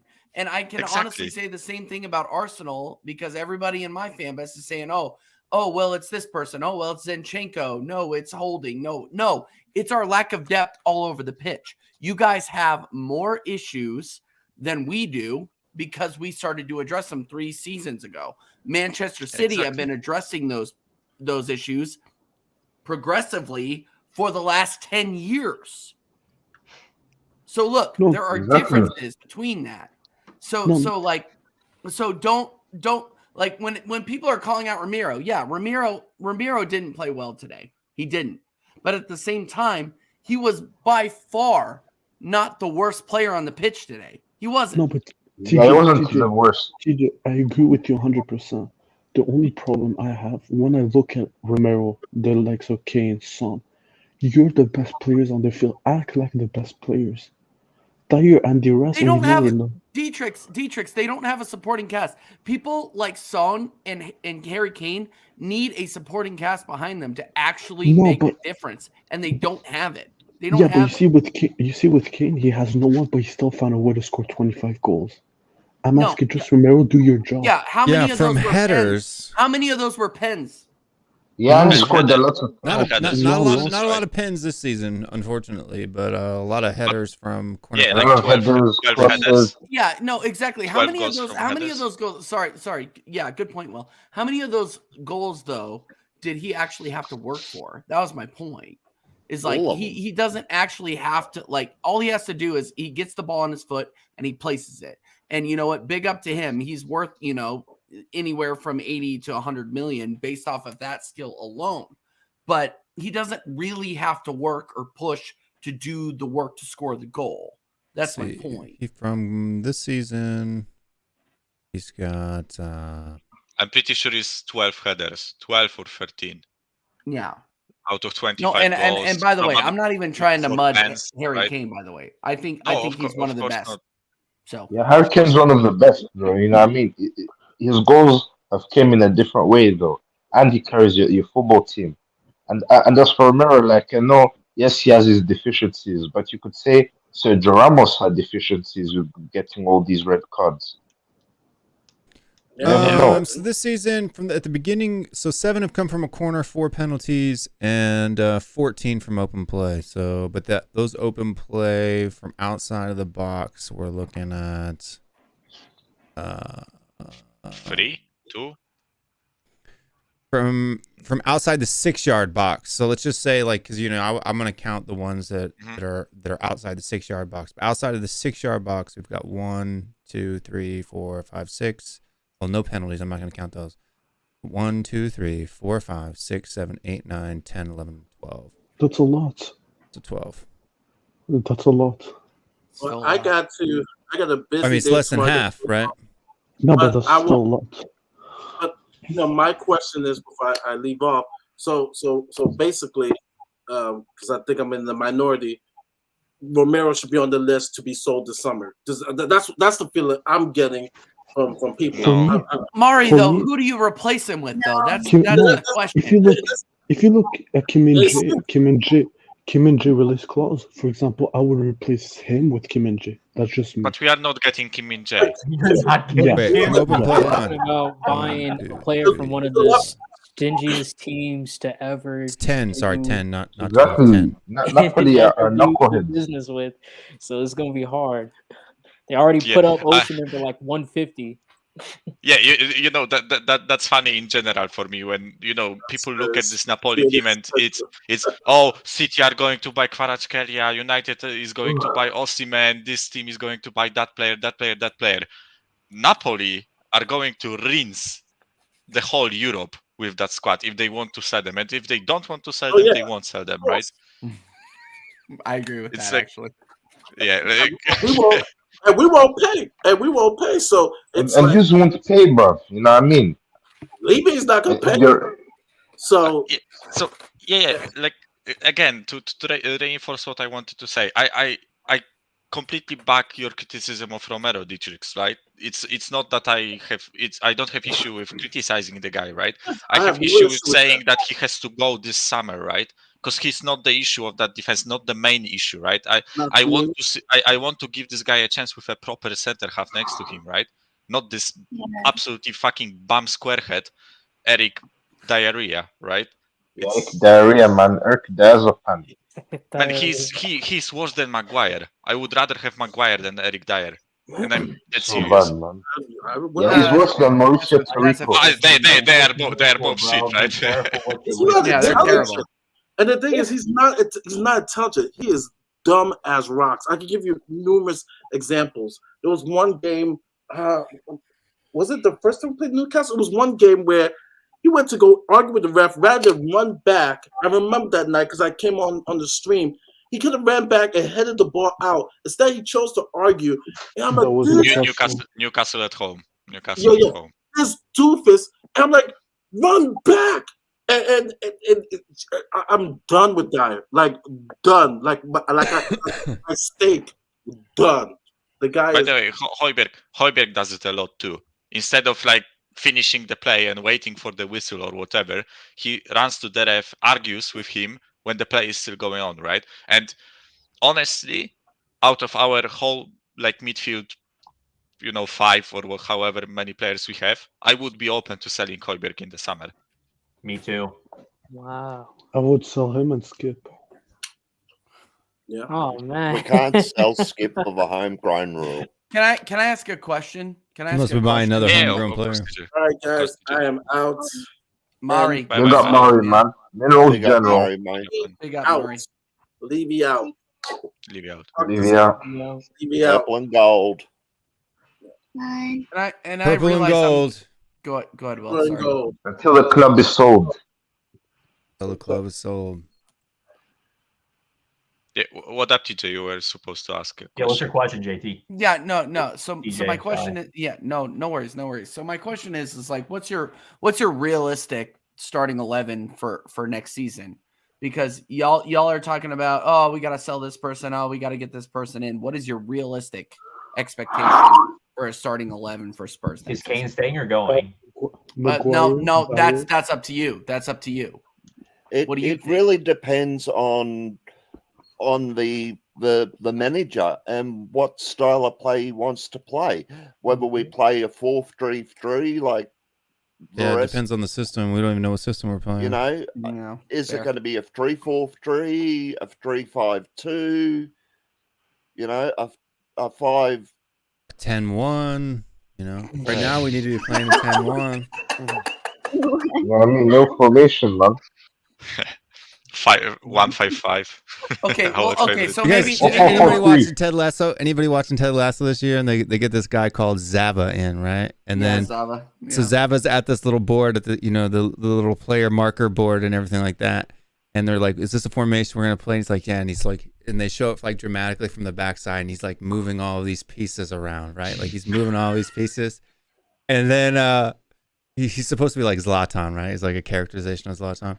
And then they show what he's done on the board, and it's him up top and all 10 other players just in a circle right in the middle of the board. Like, it's like that's Will, what we need to play. Will, Except it's that like- it's circle like- needs to be inside the box, right in front of the goal. Well, it's like the Mighty Ducks, like, the but flying V. soccer. Yeah, exactly. Mighty Ducks, man. Mighty Ducks FC. Yep. Yeah, Mighty Ducks FC, Richmond AFC. But go ahead. Sorry. No. So what do you think, honestly, like, is there a realistic expectation around what manager you guys want to bring in? Because Stel said in the chat earlier today or earlier in the week, I guess, that you guys think he still expects you guys to make Conference League. I don't think you guys are going to make Europe personally. That's not a dig. That's just how I think things are going. We are aware. We are aware. Yeah. So what manager do you guys honestly, realistically think you guys can bring in? And then what formation can you play based off of that? For manager? me, maybe that's too long of a question. Harry Kane only had one shot on target today. That's pretty bad, bro. Yeah, it's pretty bad. For me, That was I the would goal. take Gasperini. Like he's leaving from Atalanta. I would take him if it was my choice. Who? Gasperini. Gasperini, Giampiero Gasperini. Dude only had And he's one in- shot today. Yeah.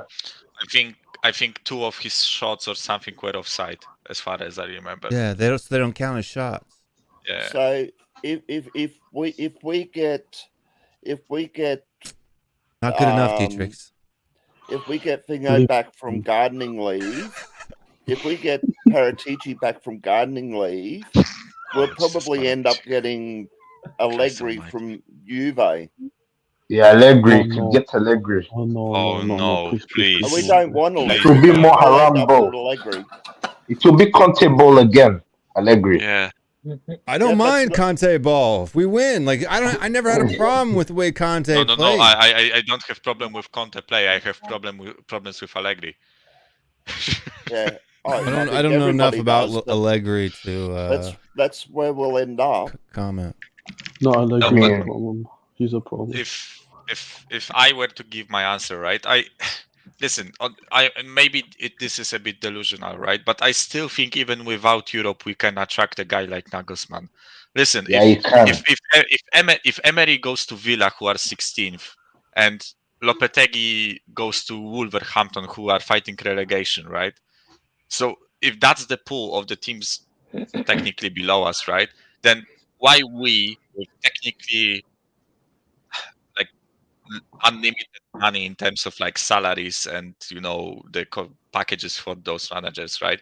I think Nagelsmann, with how young he is, I don't think he would really mind like spending money and building the team.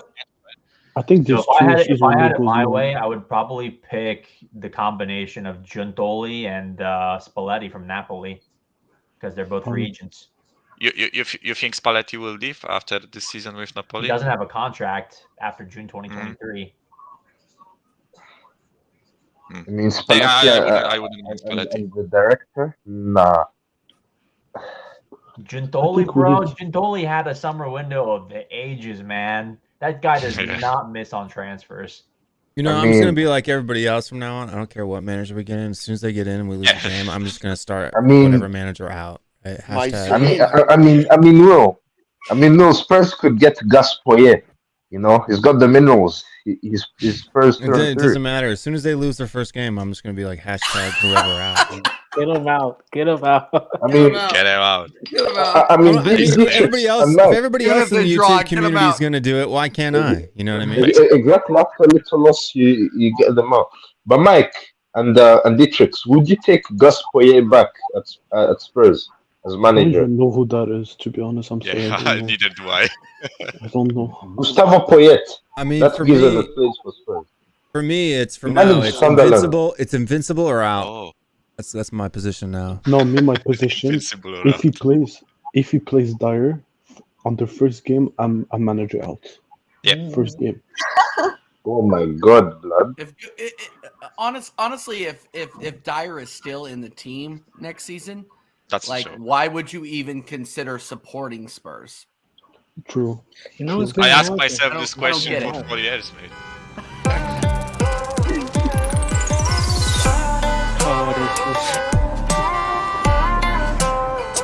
Driving Eugene. Driving Eugene. Alright.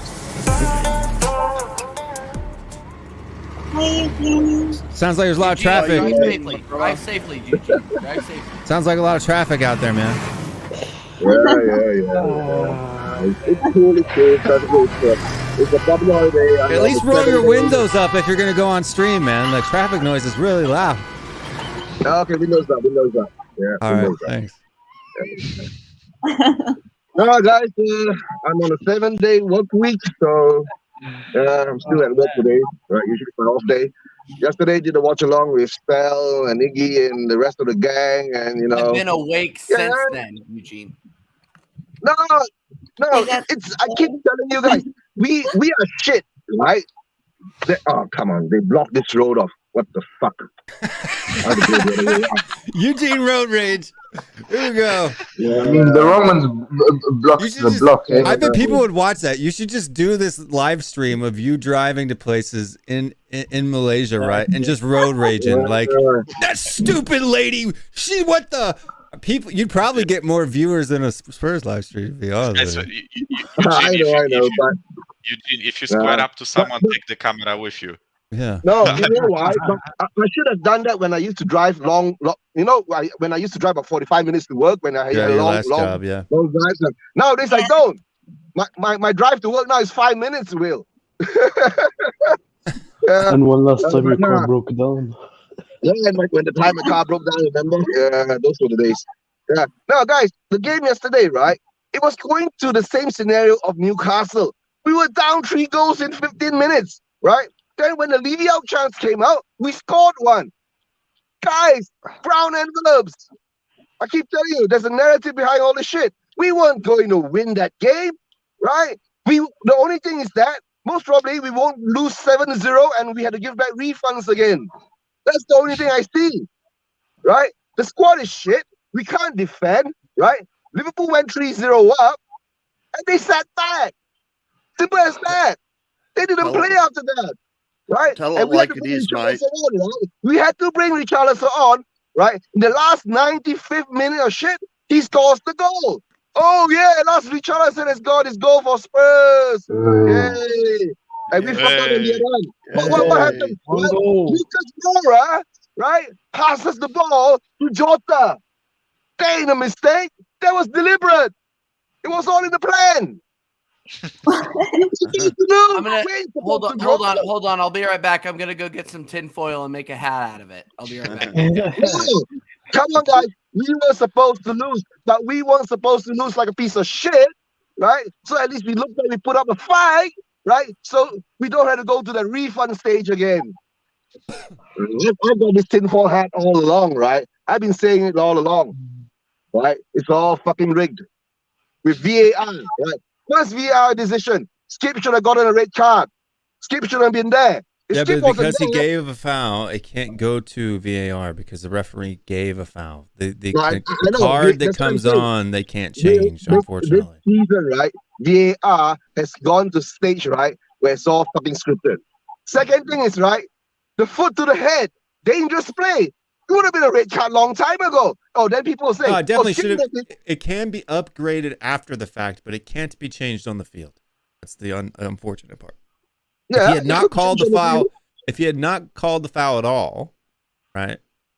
They can reduce. How can the referee not call it a foul, right? When the boot is in the head, of course the referee's going to call it a foul, right? But the decision of the card could have been upgraded if the rules weren't the rules now. I mean, I guess there's a couple of times they've downgraded cards this season according to VAR, but they've never They upgraded. downgraded red cards to yellow cards, but why can't they upgrade yellow cards to red cards? Bro, VAR is supposed to be objective, right? Why do they make rules to make it subjective? Because there's a narrative behind it. I keep saying it. There's a narrative behind football now. Sooner or later, EPL is going to turn into WWE. Simple as that. Wake up, guys. We're reaching WWE level. Oh, man, bullshit goes on. So, guys, about our squad, right? Fuck them all. Fuck every one of them.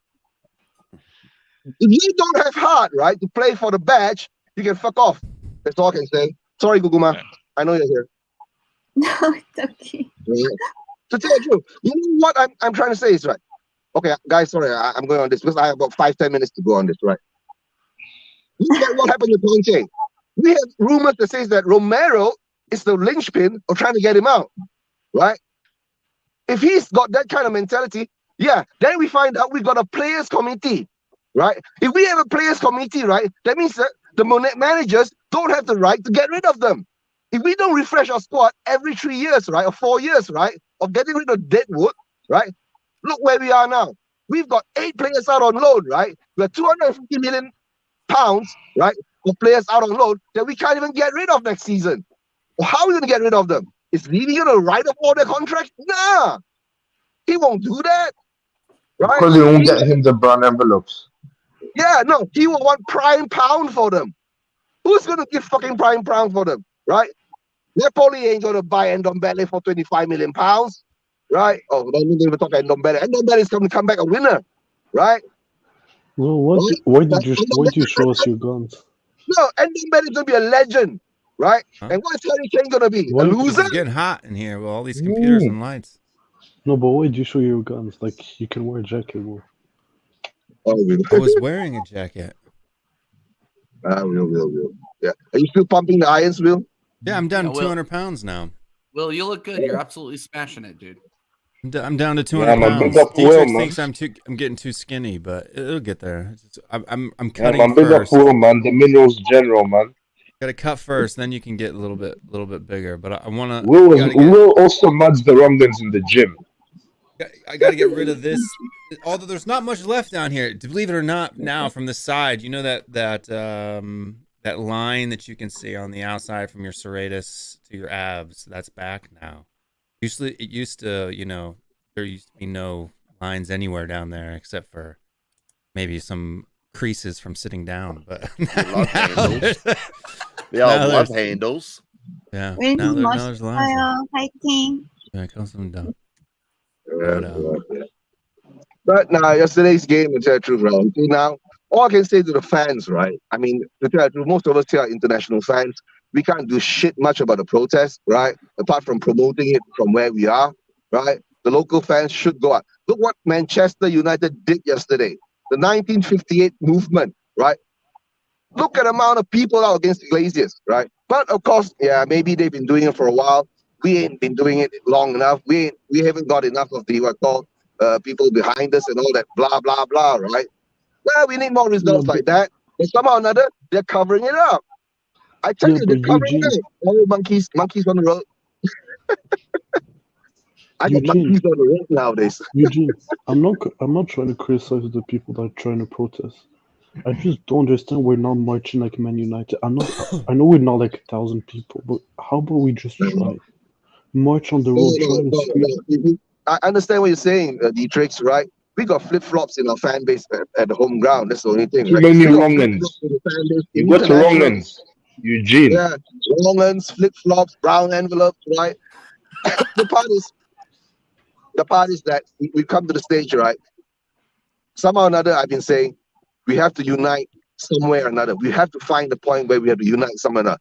When the matches, Eugene, it hasn't gotten bad enough. Yeah, I know. That's why it went bad during the Newcastle game. That's why we united, right, for a while. Then when we came back 2-2 against Manchester United, the fans flip-flopped back again. Oh, it's okay. Ryan Mason can give a chance. We went down to 3-0 in 15 minutes against Liverpool. The fans said, leave you out, right? Then we started to come back again. Then the the chance went off again. So imagine how flip-floppy we are. So like I said, Levy has got us in the balls. He's got the best demographic of fans he wants in Spurs, You're right? spot on. He has you by the nutsack. You know what I mean? Yeah. That's what I mean. Right. And he squeezes it whenever he wants. He massages it whenever he wants, right? So he'll lick it once in a while and we'll be happy. Pause. Oh, sorry, Bob. Hold up. I mean, a little bit over the Too top much there. dick talk. yeah, too much, man. Whenever she comes on my channel, right? I'm not like that, right? I mean, Eugene is the minerals, man. Eugene has more minerals than the entire Spurs squad. He's talking about playing with minerals right now. That's what he's doing. Oh my god. I mean, Lord. if Eugene played for Spurs, you guys would be in top 4. If that's the case. But to tell the truth, right? No matter Mate, how, I still respect the people how they want to love their club, right? I still respect the people of how they want to, feel and think and all that. But sometimes it comes to the sense that enough is enough. How much are you going to take, right? If you want to accept it, to tell the truth, like what I'm going to reach to a certain stage now is that 1.5 years ago, we came out, we did a lot of protesting shows and all that. I'm going to go back to that stage again, right? Every midweek now, I'm going to do a protest show again, right? Because I gave up on that about 6 months or 1 year after doing it so much, and we saw the fan base being like that again, blah blah blah, back and forth, no intensity on the movement and all that. But at least now, more and more fans are waking up, right? But the other thing is that we have to keep the momentum of these fans that woken up, to keep them there, to be aware that this has to keep on going, because if we fall back again, right, nothing's going to happen, number one. Number two, my question is that if we keep doing this for another 1-2 years, will Levy leave or not, or will the fans base jump on board or not, right? Maybe like what Minero say, we have to go into relegation battle before they wake up. Then that's so sad, okay? But if we can find a way, right, to unite the fans, for them to see at least, right, that we have to do something to make a change. If we're not, then we'll be stuck in this square again, over and over again, and it's going to be very hard for us to do something. For me at the moment now, we have to try to unite first, okay, before we can move forward. If not, then we'll be disassociated, we'll be dislocated, we'll be disunited and all that. Then it'll be very hard for us to reach an objective. But everyone will have its breaking point to end the day, right? And let's see who has that breaking point when, right?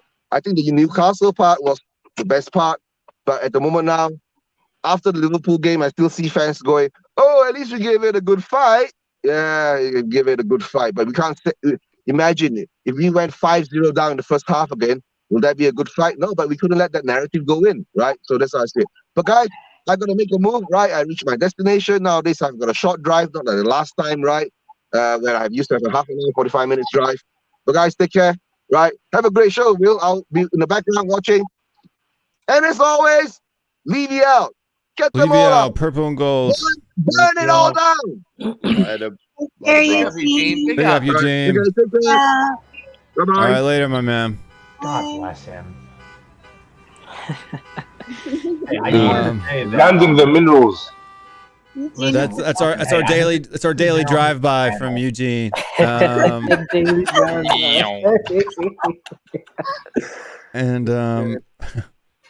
big up Eugene. And then we got another guest to bring in. First time to the show, I think. Martin Kingdon. Looks like he's wearing pants, so we'll go ahead and bring him into the show. Big up, Martin. You alright? How are you? Doing good, man. Yeah, How man. you Big doing? up Martin Kingdon, man. Minerals General. I know the guy. Welcome, I've Martin. been very vocal in the chat. I'm not very happy at all. Let's tell us about it, man. Tell us why you're unhappy. No, for me today, I do disagree with me or not. I don't care, but I do put that defeat on Lucas. Oh, he played a part in it for sure. Yeah. We've just been a joke for far too long now. We shouldn't be this. I gave up on this season after Sheffield, but on my I can't hear anything. we're an absolute joke right now. People are just laughing at us, and we can't even banter them back. What have we got to, nobody puts any bloody effort in, do they? No, it's pretty bad right now. It's so easy to blame the defence all the time, where it's Dyer, it's Romero, it's Porro, it's, If Liverpool score 4 goals with people like Son, Kane and Cooley, why shouldn't we score 5, Exactly, because you miss sitters. People that just say it's the defence all the time, it's just the laziest argument I've ever heard in my life. And for you guys that are from England, I drove all the way up from West Somerset to Newcastle to watch that game, which, by the way, is a just driving, not including traffic, game time, anything like that. Just on the road, in the car, getting into Newcastle. That's a 15-hour round trip. It takes 7 hours, 18 minutes to get from my part of Somerset to Newcastle. All to watch that shovel of shite, really? That's a long drive for sure. Did you get your 2 points loyalty back? I did, yeah. I'm so grateful for that. I can't wait to not spend it. I was going to say, I do everything I can to make sure I don't give Levy a single penny of my money anymore. Well, can you add more sound? I can't hear you properly. Yeah, Can't hear you, buddy. I'll turn his mic up. Hold on. You're good. I got you.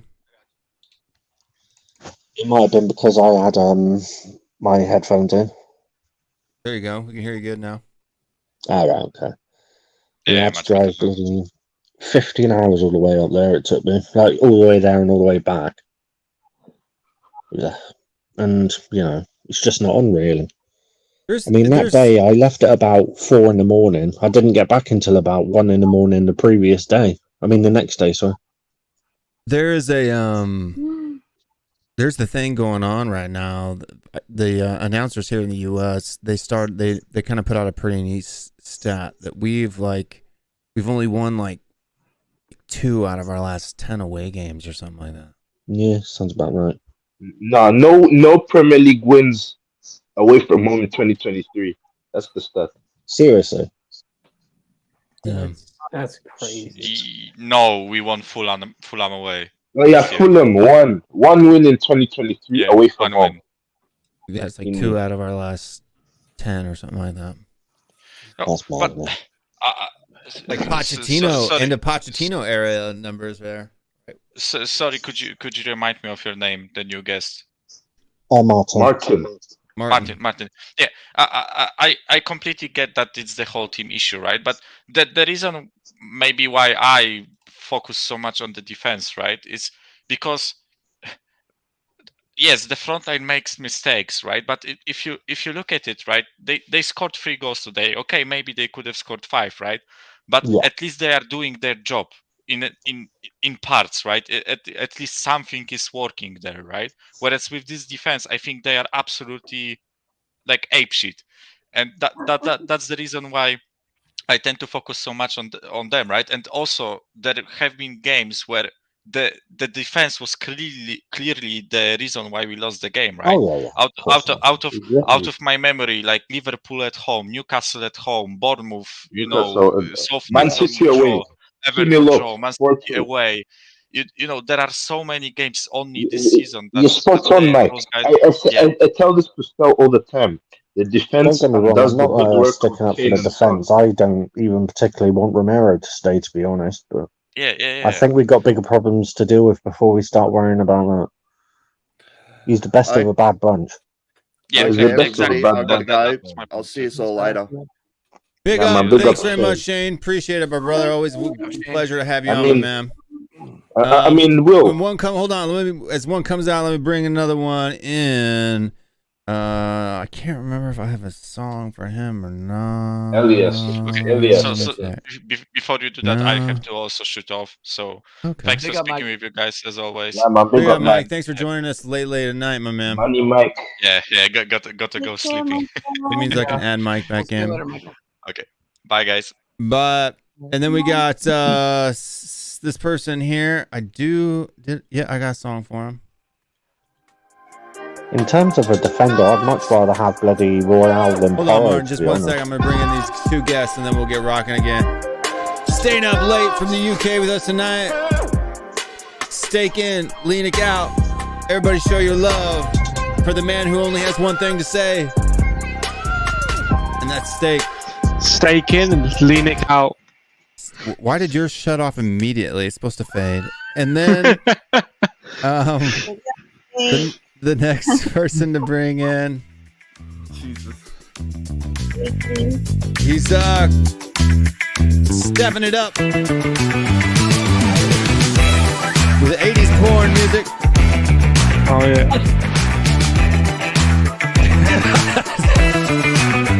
Everybody got me sugar love for Elias.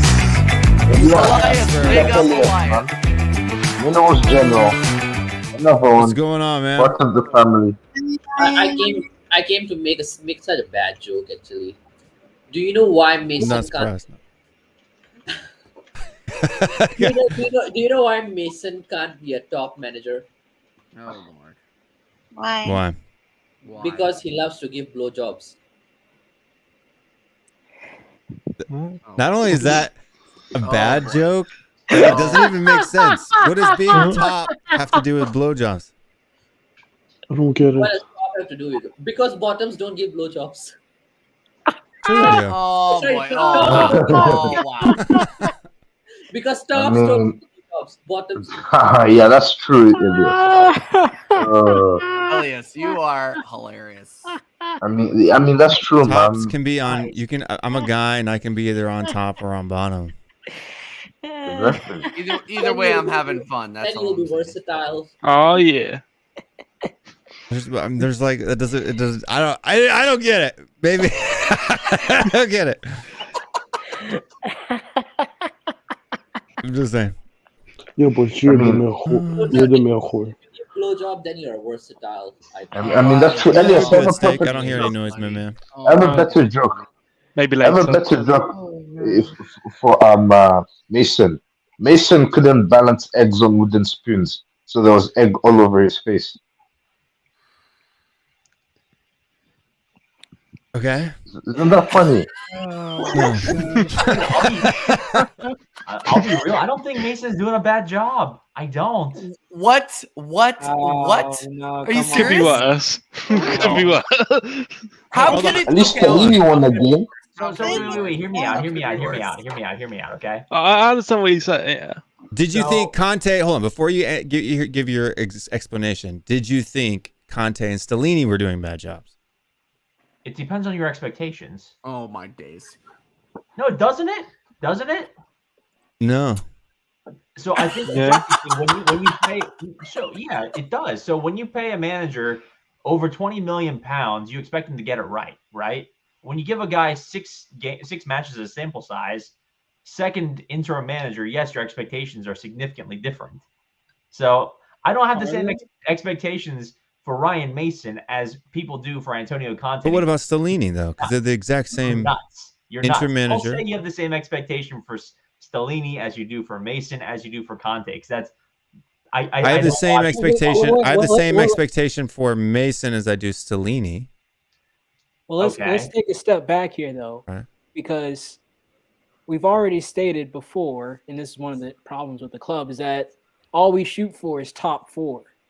So that's been across for all managers, because even Levy put out the statement with his name that this is what the goal is for the end of the season, is to be in top four. So whether it was Conte, Stellini, and Mason now, it's always been top four. So listen, it was going to take a miracle either way. It was Conceding going to take a miracle either 15 way. goals in the last 3 games, is that top four? Is that top four form? It's not. So here's the difference. Same criticisms. Here's the difference for me in the current Mason area, and why I say he's more culpable than he was for Jose. When he came in and filled for Jose, at that point in time, he had not been working with the first team, right? He was working in the academy. Jose gets the sack. He fills in for the last, 6-7 games of the season, right? This time, he has been working as an assistant manager for the first team since Conte arrived last year. Right? So he was part of their coaching staff. He led trainings, right? Everything that they're currently doing now was done. He was a part of. And if you think of football teams like organizations, the CEO or the manager of that team isn't there for every training session. He isn't there for everything, right? He gives the guidance, the leadership. He has the vision, and he makes sure it gets executed. But it's the guys, it's his staff who are responsible for the day-to-day. And what happened, Mike? I just have to leave. He just had to jet. Yeah. Actually, he came after quite a long time. I wonder which channels he has been hanging on. But oh no, it's got to have been like an emergency thing because we were literally half in the middle of a conversation and he just bounced. But Probably, yeah. so hope everything's all right with Mike. But basically, let me finish my statement there because Martin, I think you got a little bit of an echo. I don't know if you got the YouTube window open in the background or not. But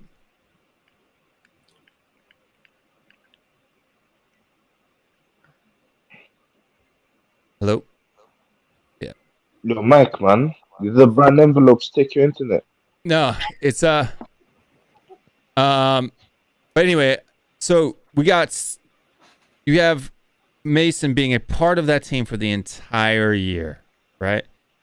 Then Stellini, he's basically Conte's number 3 at the club. Conte gets the sack. I can understand having more expectations for Conte. He's a bigger manager. He gets paid a lot more, right? He's supposed to be a winner, right? But Conte was doing better. He wasn't conceding 3 goals. In fact, the most Conte had ever conceded at Tottenham was 3. And never in the first 15 minutes, right? Never. It's never happened. Was that the Man U game? Where Ronaldo scored the hat trick? Huh? Not in the first 15 minutes. No, against City. Oh, no, okay. No, it'd be the game where Ronaldo scored the hat trick. What? Where we lost to Man U. Yeah.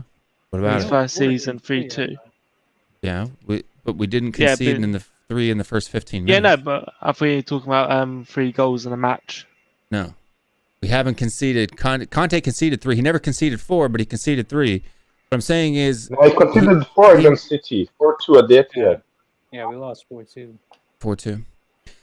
The Etihad. Yeah, well, maybe it's we never lost by 3 or more goals. Anyway, I can't remember. But he never conceded 3 in the first 15 minutes, not once. Oh, yeah. Not in the first. Yeah, and that's true, yeah. So, but that's happened twice since he left, right? So so Conte's already performing at a higher level than Ryan Mason or Stellini did, right? Stellini, same thing, right? He was an assistant manager, equal to Ryan Mason, even though he was number 2 and Ryan Mason was number 3. What they did, their workload, what they were supposed to do, the part of the things that they're supposed to be doing. Then we have Ryan Mason came in and is still doing the exact same thing that Stellini. So why is Mason any less culpable than Stellini? How does that logic fit? He's not. He's not. He's so not. if it's not acceptable for us to like, whether even if we had won this game today, right? Even if we won 4-3, do you think that it's acceptable for us to concede 3 goals in the first 15 minutes of a game every week? No. It's not. That's just the player's mentality. It's not the player's mentality. Well, it's their lack of ability. It's nothing to do with their mentality. They're not good, right? That's not Mason's fault that they're not good. So what I'm saying is I don't blame managers because I think that the players aren't good enough, right?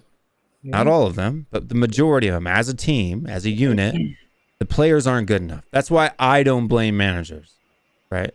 But if we're going to use the same narratives to blame Conte was at fault or that he couldn't get a result, better performances out of these players, and Stellini gets the sack because he conceded 6 in a whole game, 5 in the first 20 minutes, and then Ryan Mason with playing at 3 at the back concedes 3 in the first 15 minutes.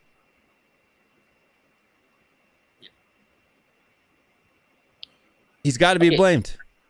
Can I answer the comment from Unai Emery TV?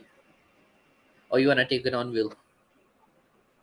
At 10:36 p.m. Which one? Unai, you guys blame the back four for going 5-0 down against Newcastle, but what happened today? Bro, there's a big difference between conceding 3 goals in 20 minutes and Yeah, conceding 5 that's the goals difference. in Hold 20 on. minutes. Let me answer this real quickly. You guys, okay. 4 at the back is 5-0 in 20 minutes. 5 at the back is 3-0 in 20 minutes. See, that's already a 2-goal improvement, right? It's simple math here, right? Okay. Conte is the difference between Stellini and Mason, and he never did either of those things with the 5 at the back. So why are you making silly comments, my man?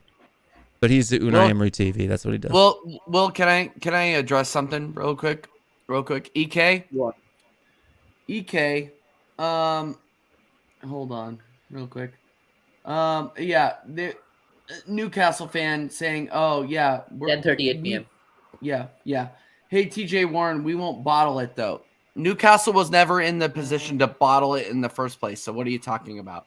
Exactly, bro. Newcastle. What are you talking about? Look. They could Look, bottle you- top 4 like you guys did Yeah, last year. no, we bottled the championship 100%. But just to say that we bottled top 4, no, we never Yeah. bottled top 4. So let's relax.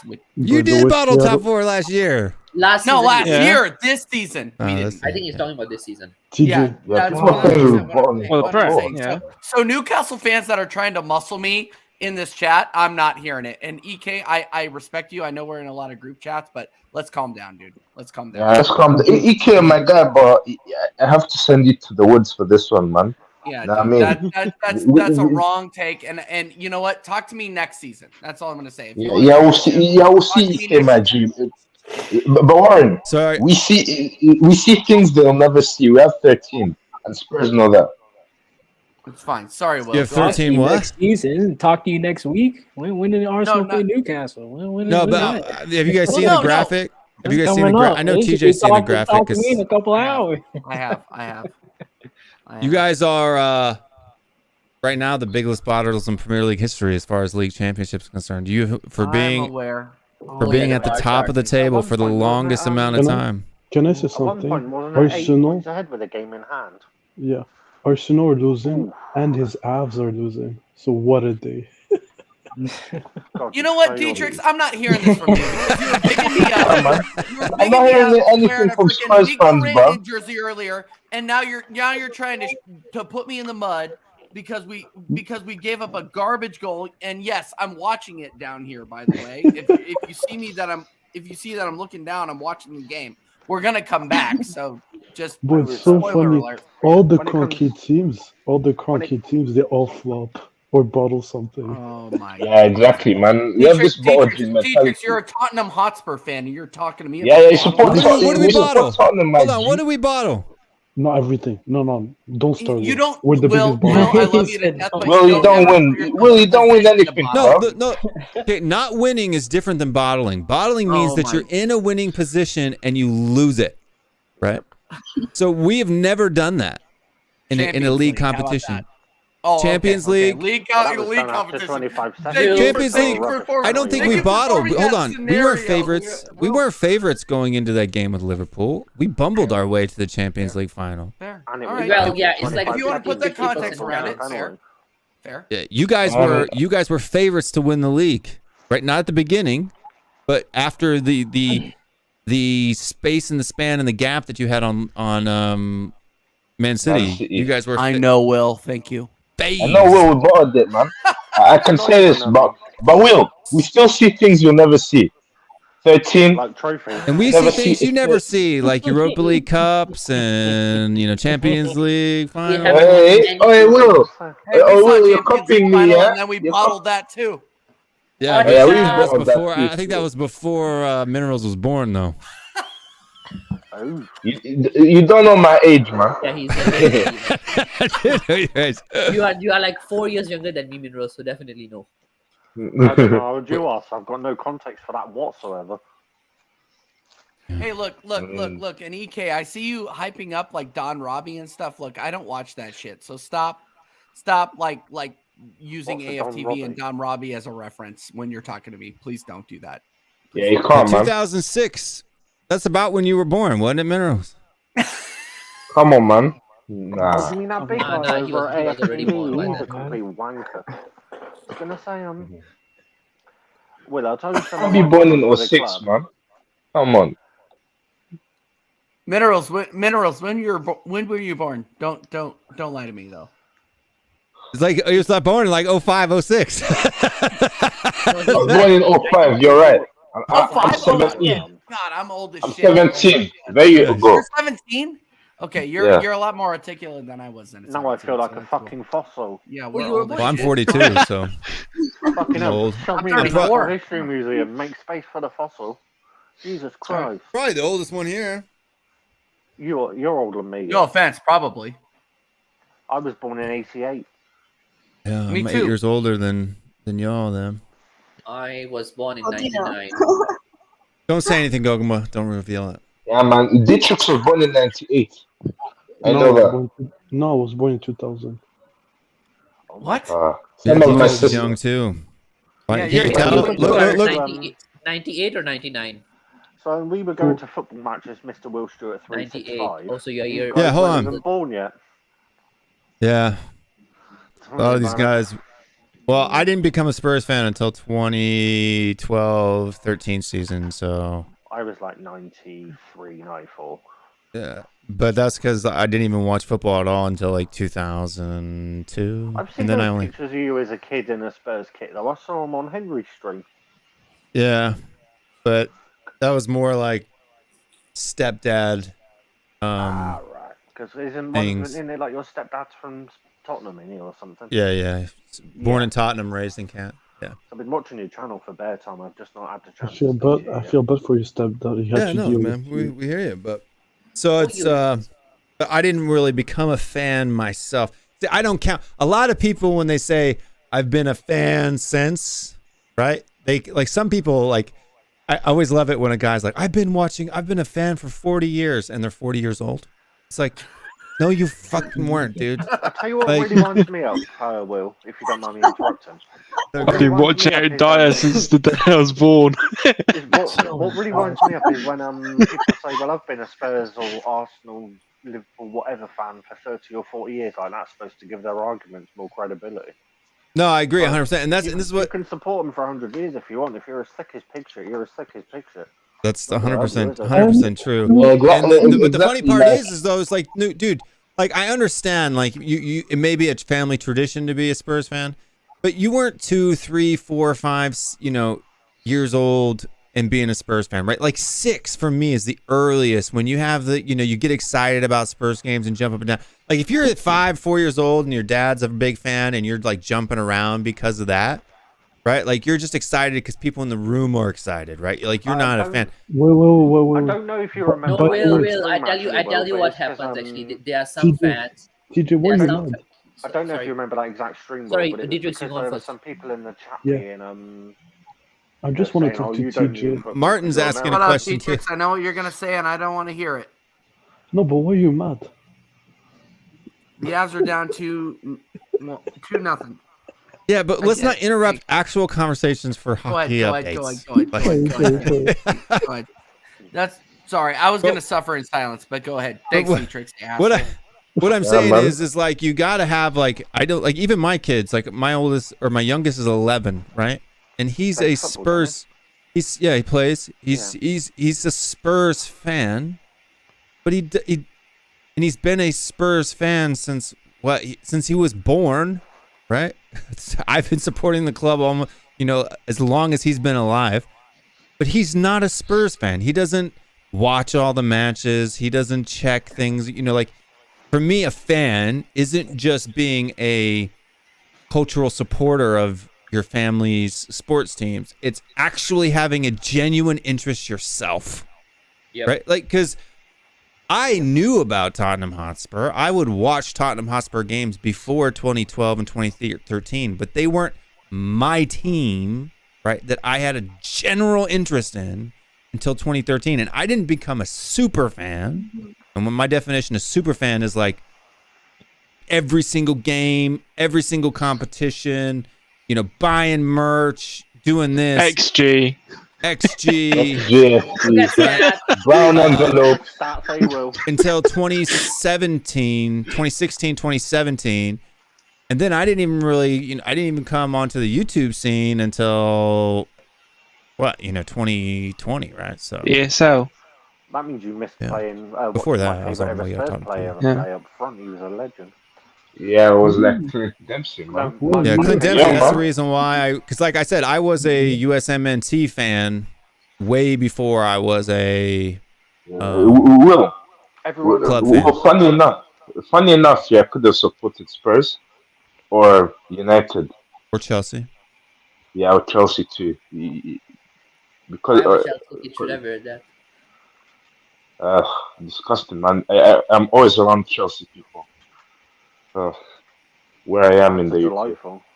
Yeah, you probably can't wear any Arsenal kits where you're at, walking around your neighborhood, can you? I mean, I always did because Chelsea away was my first ever game. I went to right there, so yeah. Yeah, you know what I mean? It's just a little bike thing, and then I went to the ground. Nah, I lost my hair not long before. When did I lose my hair? I started probably losing my hair like 2015, I think. I'll tell you my guy was, though. I don't know if you remember him, but my favourite Spurs forward was the partnership between Robbie Keane and Dimitar Berbatov. I don't know if you've seen much of when they used to be tearing up front. Yeah. Well, I'd definitely recommend watching it. It's just no, I watched a lot of Berbatov. Shit we see now, and it's just. Oh, I'd take Berbatov over Kane right now, to be honest. Yeah, I got Clint Dempsey was my first time, and like I said, I even then I didn't watch every single game. I was in Korea, and you can ask Goguma, it's a hard time getting. You got to stay up late, 2-3 o'clock in the mornings. You got to be really dedicated to. Ask me. I do that. The Premier's always had good USA goalkeepers, though, hasn't it? It had Tim Howard, Brad Friedel. Yep, lots of good depth. There's more. I know there's more.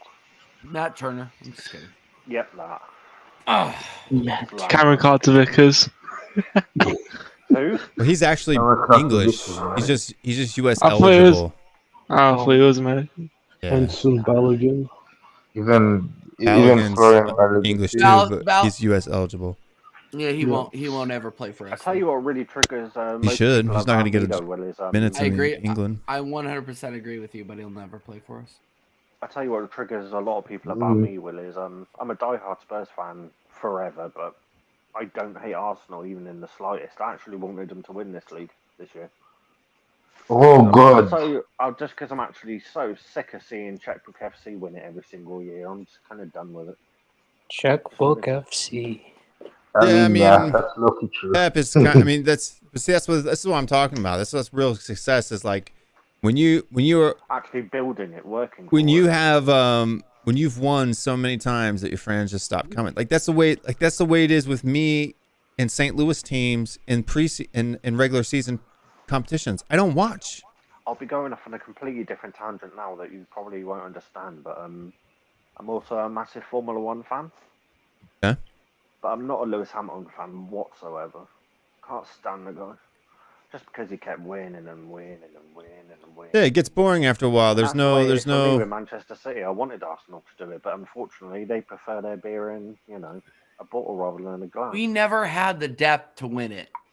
Can we be honest about Yeah, that? we never had the depth. Can we be honest about it? You had the depth. You had the depth. I'll say. Elias, we didn't stop. I think you're. No, you didn't have like a 11-point player. No, I agree with them. Arsenal didn't have the depth. I don't think their squad's that good in the first place. So.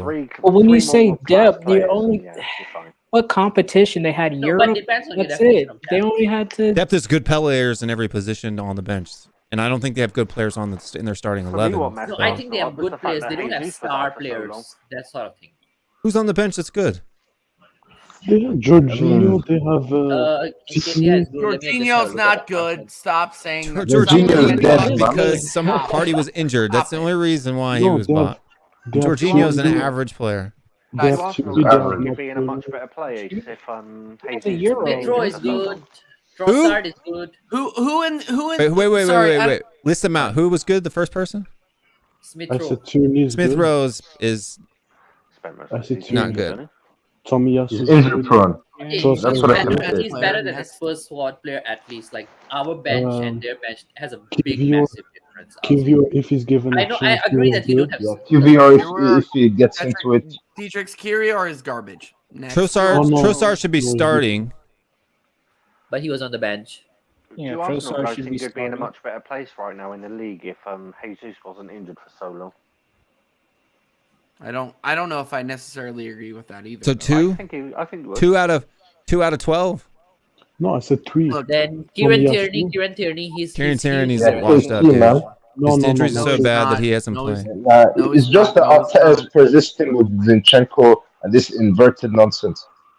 He's better than but Tierney, every time he steps on the pitch, he's out for 8 weeks, man. The guy, his body cannot handle it. No, but you said who's good. We never said He who's has not injured been at the injured. He has not been injured all year. Will. He hasn't been injured. It's just Will. It's just because I know he's not been injured all year, but what I'm saying He's is in Arteta's doghouse right now. Well, that's fine. But what I'm saying is when he comes on the pitch, he plays for 2 to 3 weeks, and then he's out again for 8 weeks.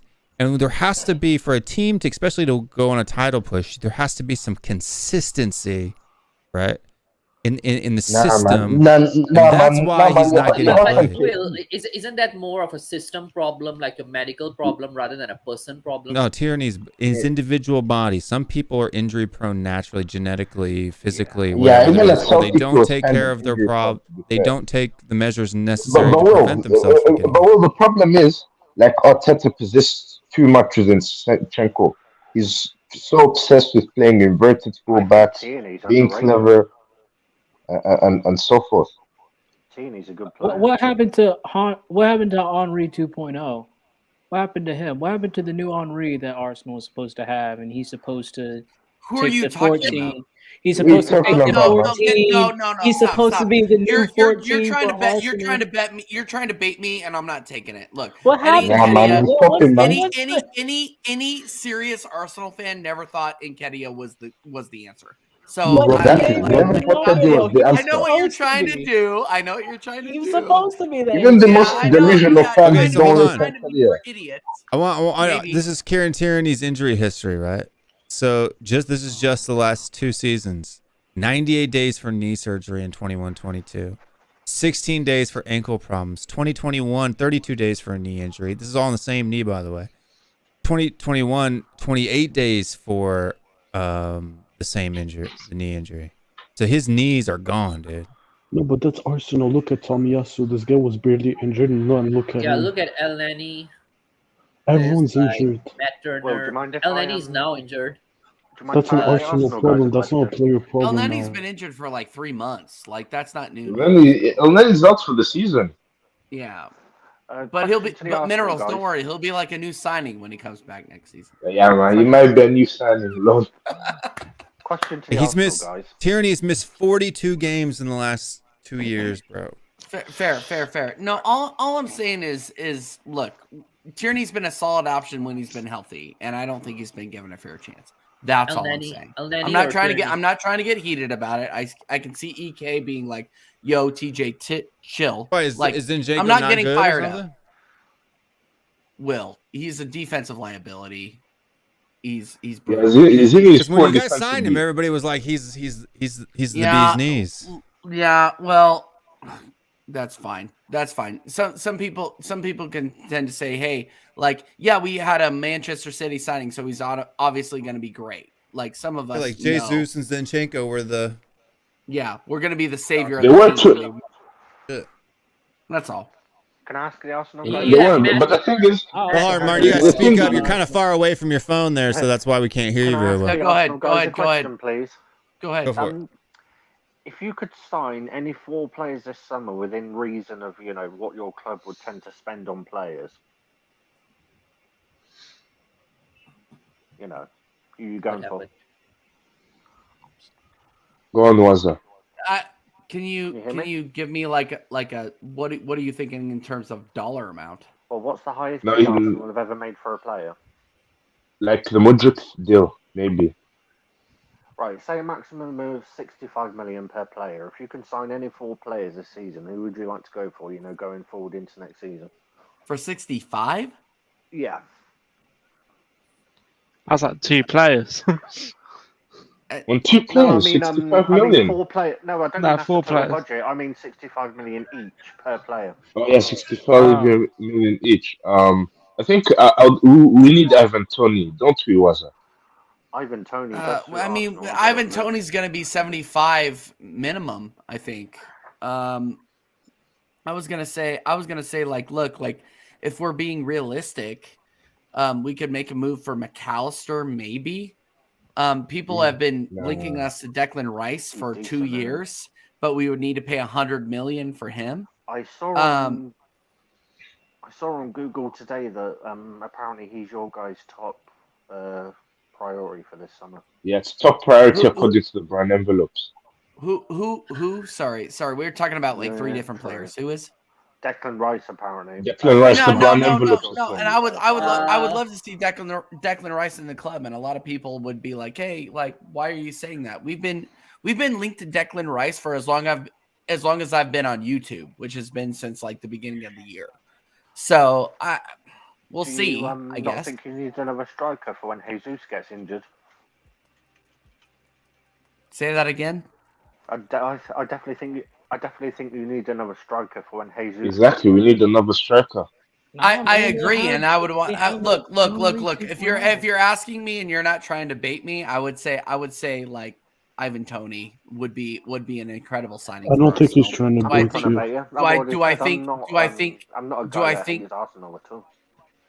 Do I think that it'll happen? No.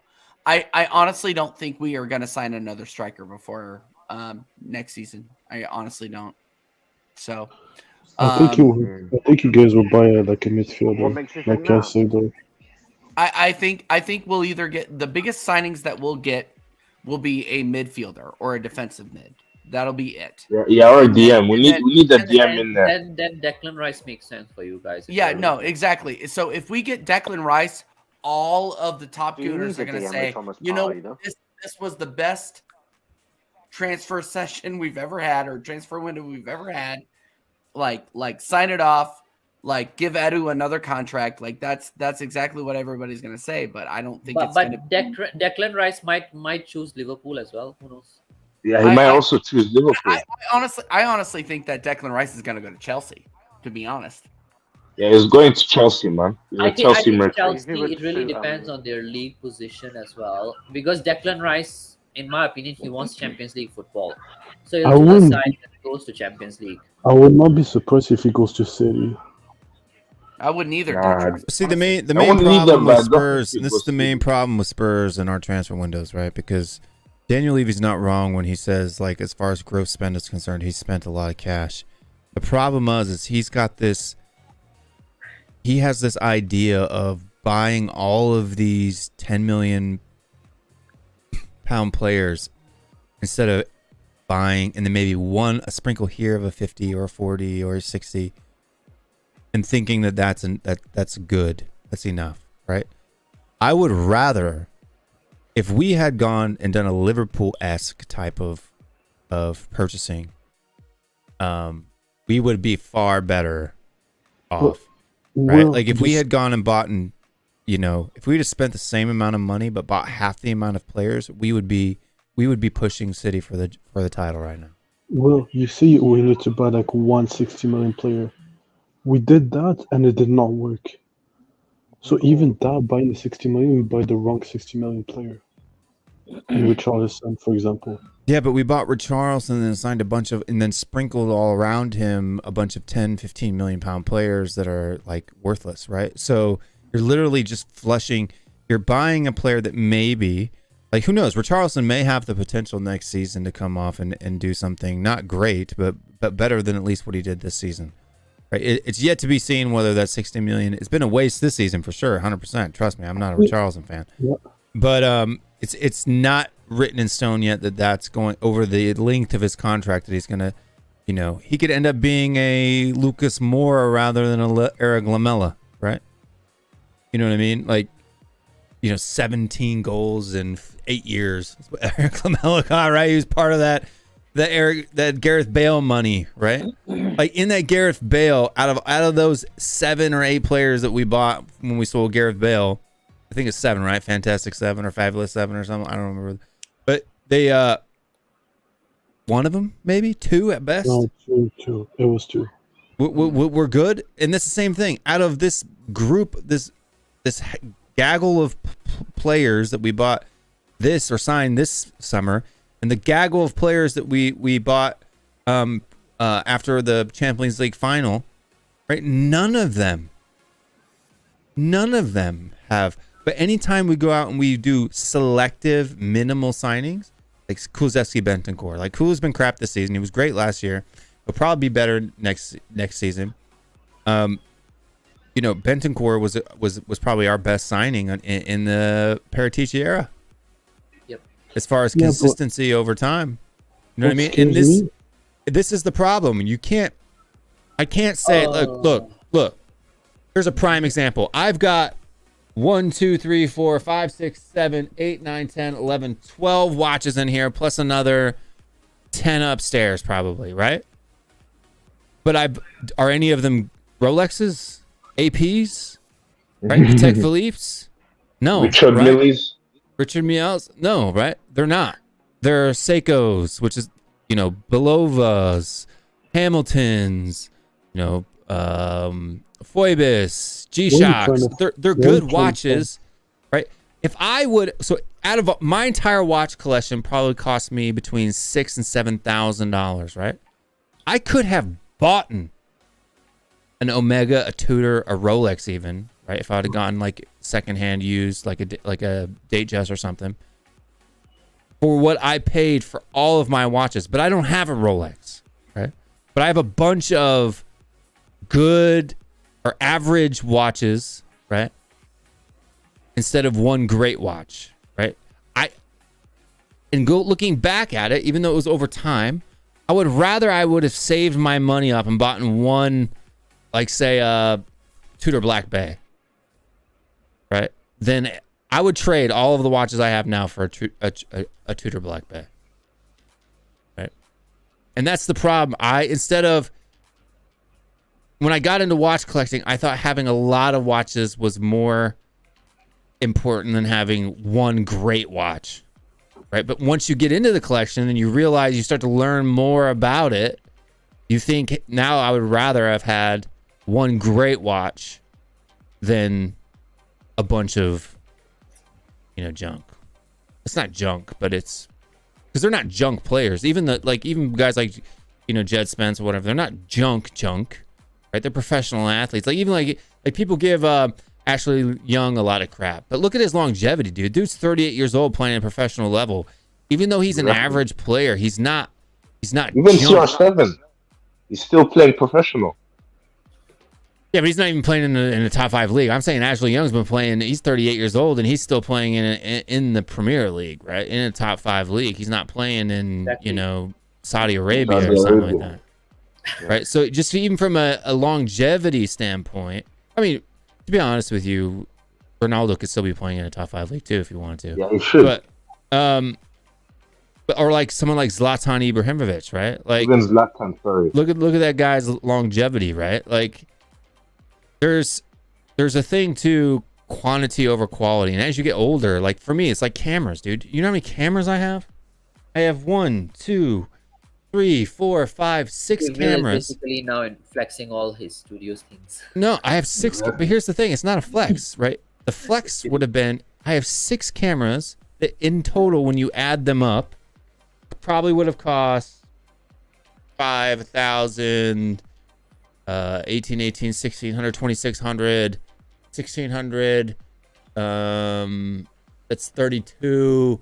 Plus that one up there is another $700. So $4,000 in cameras, and I could have, instead of all of these, I could have one like A7S III, right? Exactly, Will.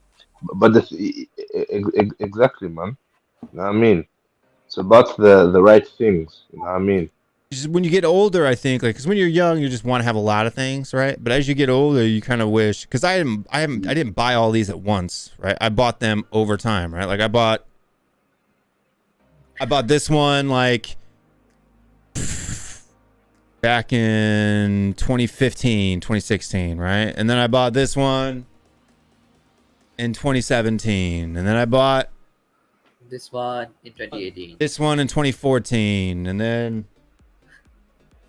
but then I bought that one, and that one when I started YouTube. And then that one I don't even use anymore because that was my first one. And because I didn't do my research, because I didn't learn about things, you end up wasting money. And that's exactly what the problem at Tottenham is. We buy quantity over quality. You know what I mean? We gotta stop it. You gotta stop it, man.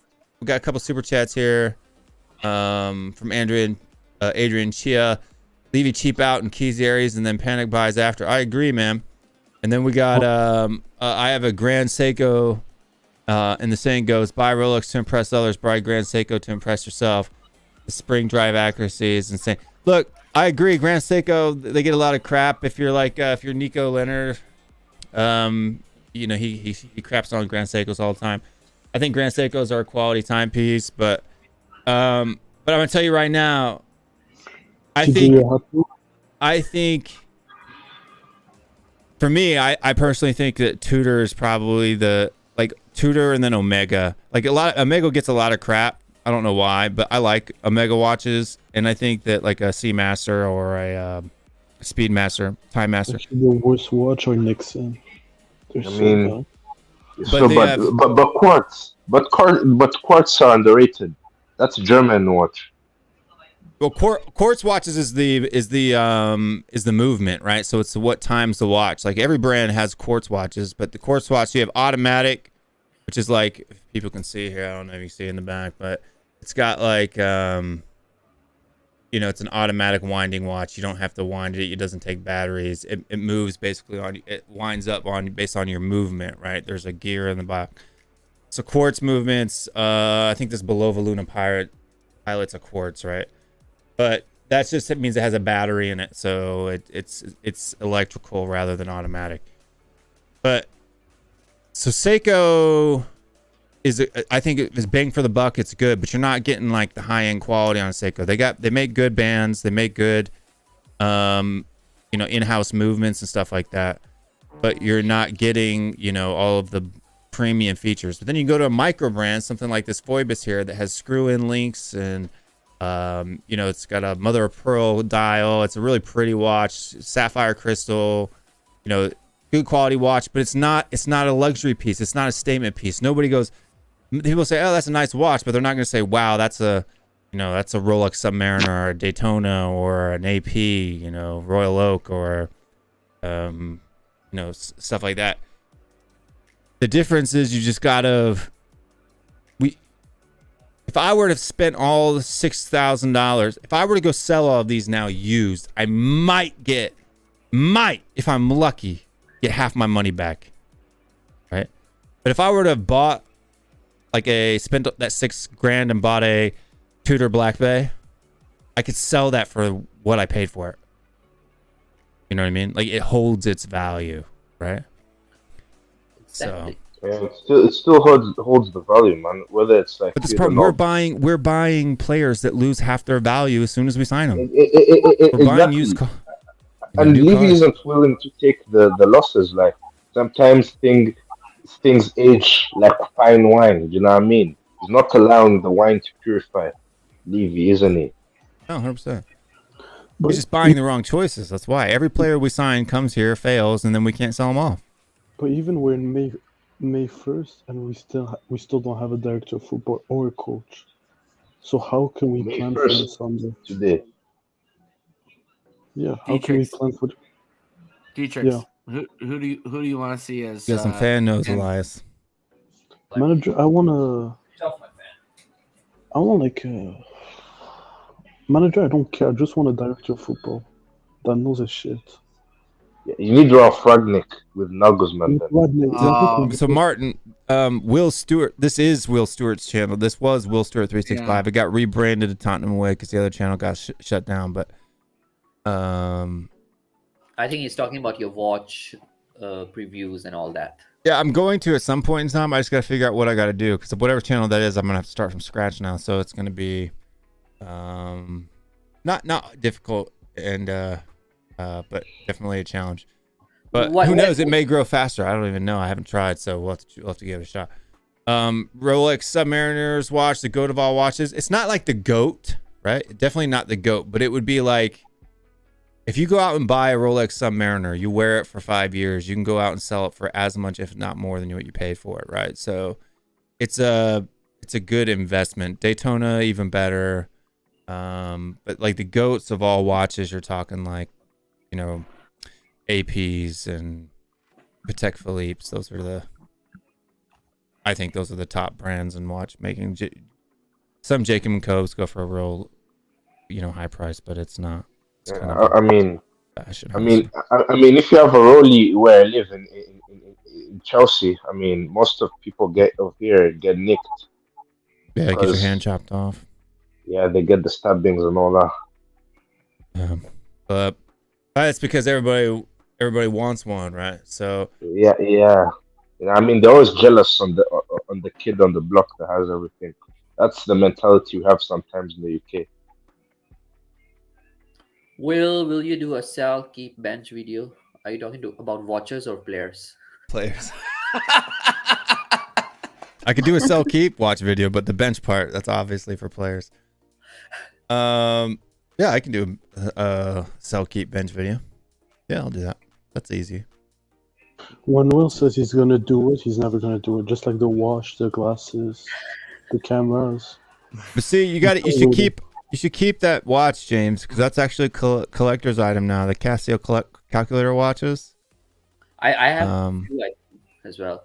I used to cheat a lot with those watches because my teachers didn't know that one has a calculator. Yeah, but Casio's a good watch. They're god tier, right? So I got the G-Shock Casio. I mean, do you have any gold watches? Do you have any minerals watches, Will? I love not how any this that are like turned into real gold. A watch review show. I love it. Not any that are real gold. I do have some that are like gold plated stainless, right? But none that are like real gold. So yeah. Martin Kingdom, no, it's not coming back because it's taken fully. There's a lot of good watches though. You got some German-made watches. Here's a Zeppelin. You know, the little. It's a nice watch. It's hard to see. Ike is saying, I feel like I'm listening to Pawn Stars. Pawn Stars, yeah. I love that show. There's no haggling though, Ek. That's the difference. It's just Will showing off his wares. You guys don't watch YouTubers? I watch a lot of watch YouTubers. Serious. You guys don't watch YouTubers? No. You guys don't know Nico Leonard? I watch the ones that do the reviews. Dude, I'm telling you right now, I would probably make more money doing watch reviews than I would. Nico Leonard, Teddy Baltazar, those guys have millions of subscribers and hundreds of thousands of views on their watches, man. I think he has got a lot as well. The only people I watch for reviews are exactly. I meant yeah. And only car guys, not watches. Which movie? Car guys? No, I mean like people on YouTube that review cars. Oh yeah. I don't review cars. But he's now considering it. But even like it's not if you have good content and you have a good personality, you can make quite a lot of people. Like there's like even like you'd be surprised the amount of subscribers for like men's fragrances, watches, sunglasses. So I have to be like Will, I meant to ask you during the watch along and the match review today, what should a married guy from Kansas City wear? Like as a fragrance?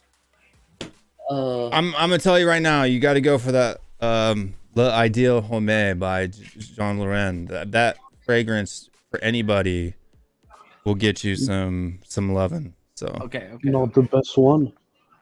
TJ, the best one. I'm time stamping it. Go ahead. What were you gonna The say? best one is Write It Bleu de Chanel. It's the best fragrance you can buy on the market. Not expensive. Okay. What's the which one? Chanel? Bleu de Chanel.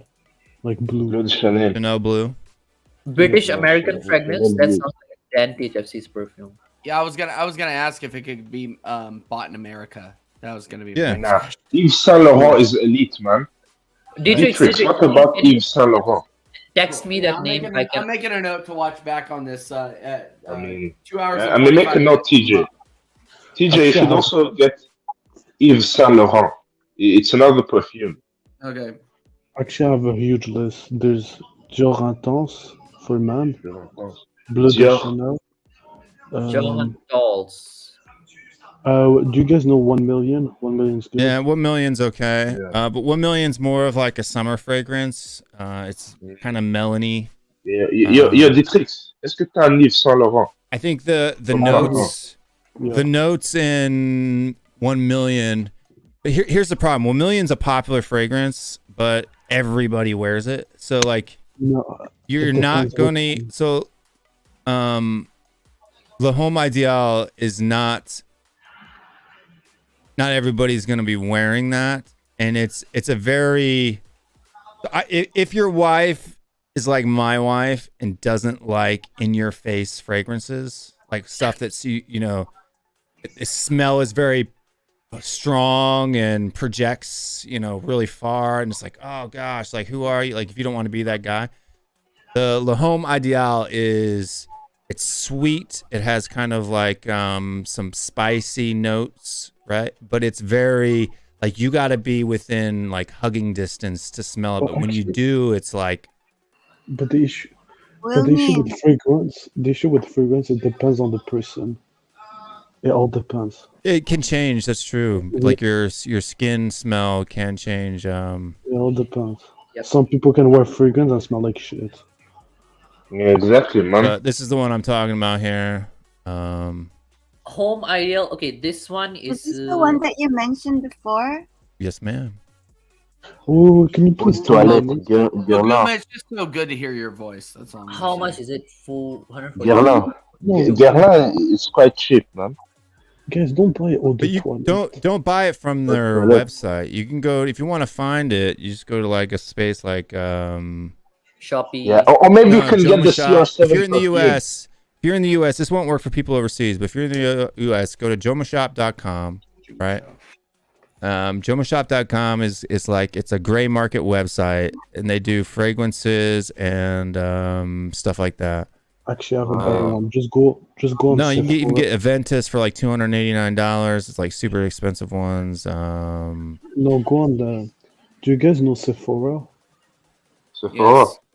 Yeah, go on Sephora and buy, and the fragrance are a lot cheaper and better price. Yeah. That's the place. For man. Dietrich, pourquoi pas Yves Saint Laurent ou bien Comment Dior? saying, Will, what's going on? This is not a footballing show, but a fashion show, smelling fine show. And TJ, All right. Look, the Home Ideal, you saw it before. It's $150 fragrance at retail price, right? This is $66.92, my man. But which one is it? I think is about it Eau de Parfum or is it Eau de Toilette? It's pretty doable. It's EDT. It's not EDP. The other one wasn't EDP either. Because don't buy Eau de Toilette. Do not buy that. No, you want to buy Eau de Toilette. Right? No, Eau de Parfum. He's lying. He's polite. EDP is an oil base. It's an oil ED. So the difference between EDT and EDP is that EDP is oil based and it lasts longer, right? Yeah. Yeah, man.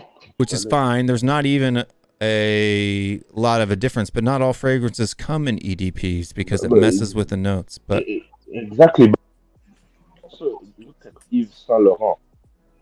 It's another cologne. Yeah, there's a lot of them. YVS or YSL or whatever it is. Yeah, you know Yves Bissouma? Yeah, he has the same. That Yves guy has the same name as Bissouma.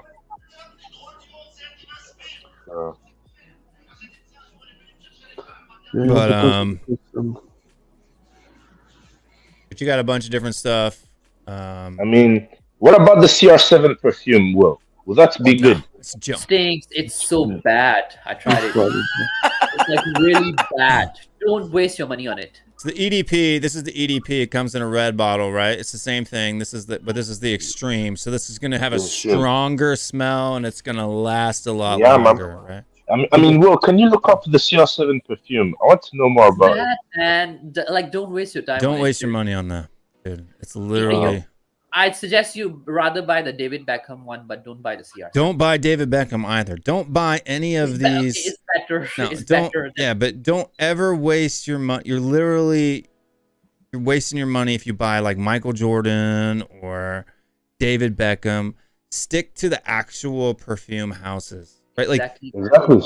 Laurent doesn't make anything other than perfume. Like every now and again, like if you get like Burberry, they have some good scents, but it's hit and miss, right? Like you've got maybe Burberry London, the original Burberry, and that's about it, man. Everything else that they make is just it's a complete waste of money. How much are you? Mont Blanc has like one or two that you might get. Can you repeat the name, please? Huh? Can you repeat it, bro? Repeat Mont the Blanc? name. Oh, you butchered that name. What did you say, Blanc? What do you think about Right? Charlie? Mont Blanc. No, it's Mont Blanc. It's Mont Blanc. The C is silent. You know, it's like Laurent Blanc. That's But I say something about the Blanc. page for United. That's like I say Bouillon Blanc too. For the Korean one. Bouillon Blanc. You don't count the C. The C is silent, bro. You know that I'm not French. I'm not speaking French. I'm speaking English. Okay, Will, with these fragrances, how does your pet cats and dogs react? Do you have pet cats and dogs? Fat cats and dogs. Will, with these fragrances, how does your pet cats and dogs react? That's a funny question.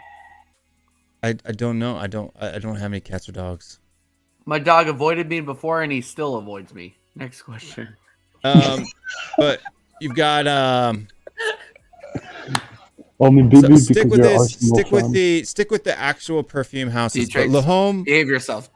Le Homme Ideal from Guerlain. Am I pronouncing that correct? No, not even close. Guerlain. Guerlain. Guerlain. Guerlain. Guerlain. I'm not French, my man. Guerlain. It's Guerlain, my G. I say Guerlain. So. Yeah. Is there a perfume that is Sun Saint-Maximin.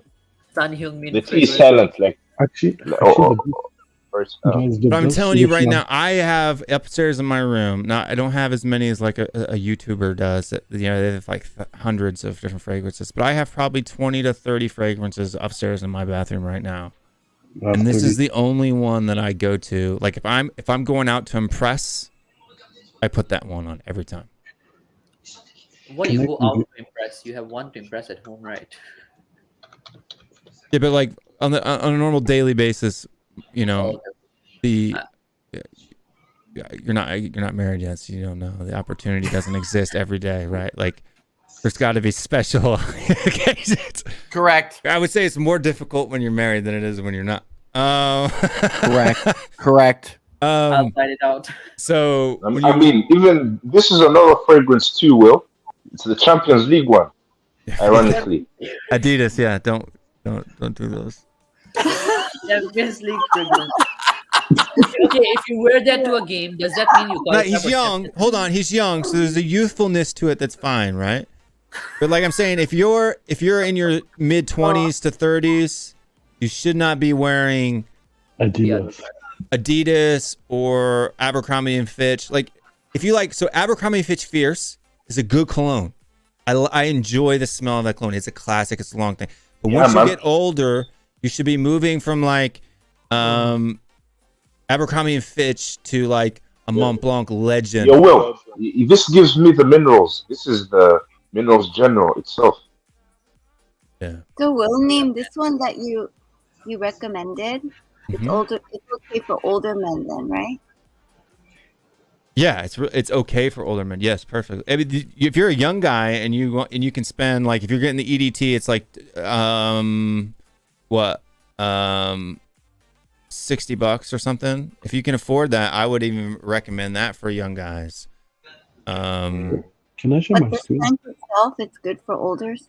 Yeah, man. but yeah, it's great for It's everybody. illegal in 9 countries and stinks the nostrils. I mean, just like James, no, I'm not the one saying that. Adidas? James Story says that. What?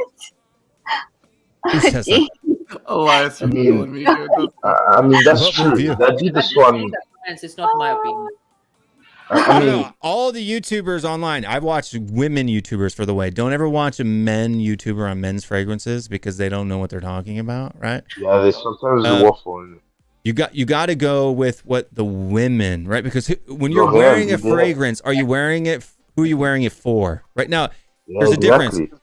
You should have 2 fragrances. You should have an everyday fragrance that you like, right? That you personally like. I personally like this one as well, but you should have one that you like, and then you need to have one that your partner, spouse, significant other likes, right? That's right. And you should be wearing that when you go out, even if you don't like it, even if you think you smell like cotton candy or even a woman or whatever. It doesn't matter. If they should be giving you that, right? You should be wearing that. They should be giving you that, but I think they're starting to do this more with L'Oreal, and I think Dietrich would know about the L'Oreal thing and how they're Dior's good. Are you on the hype? This Dior one, is elite, man. this one, guys, is the best. What is it, cologne. Dior? Which one? Which Dior is that? Dior Christian Intense. Dior. What? But it's this one, Dior Intense pour Homme. It's here. This one. I can't see it. No, the big one on the big image. Yeah, no, I can't. It's too small. I can't see it. Hold on, let me put it on full screen. Is it better? Home. Yeah. Home Intense. And one I don't that know. I haven't everyone- smelled Home Intense. One man toss. everyone likes. What do you think of the salvage? Intense for men. That's what it means. Wait. Can I Yeah, say Home something? is just male, right? Le Home is just Yeah, like Home men. is male. Home is men, innit? And this one, can I show this one? This one is the best perfume that ever existed. Million? L'Oreal. Or not No, million. this No, one. this one, I don't know, man. I smelt this one. It's a amazing. bit. What is this It's one? you like the very strong tickle your nose hair type of fragrances, don't you? That's a very Middle Eastern thing. Yeah. What is the name of this one? It's called Carolina Herrera, Bad Boy. Ah, okay. It's bad boy. But this one, so the difference is this one here isn't a tickle burn your nose hair. Like whoever said that in a review is just dumb. Right? Like Just dumb, man. this fragrance is the least intrusive fragrance that I own. And it's very so like anybody know like Victor Rolf Spice Bomb? No.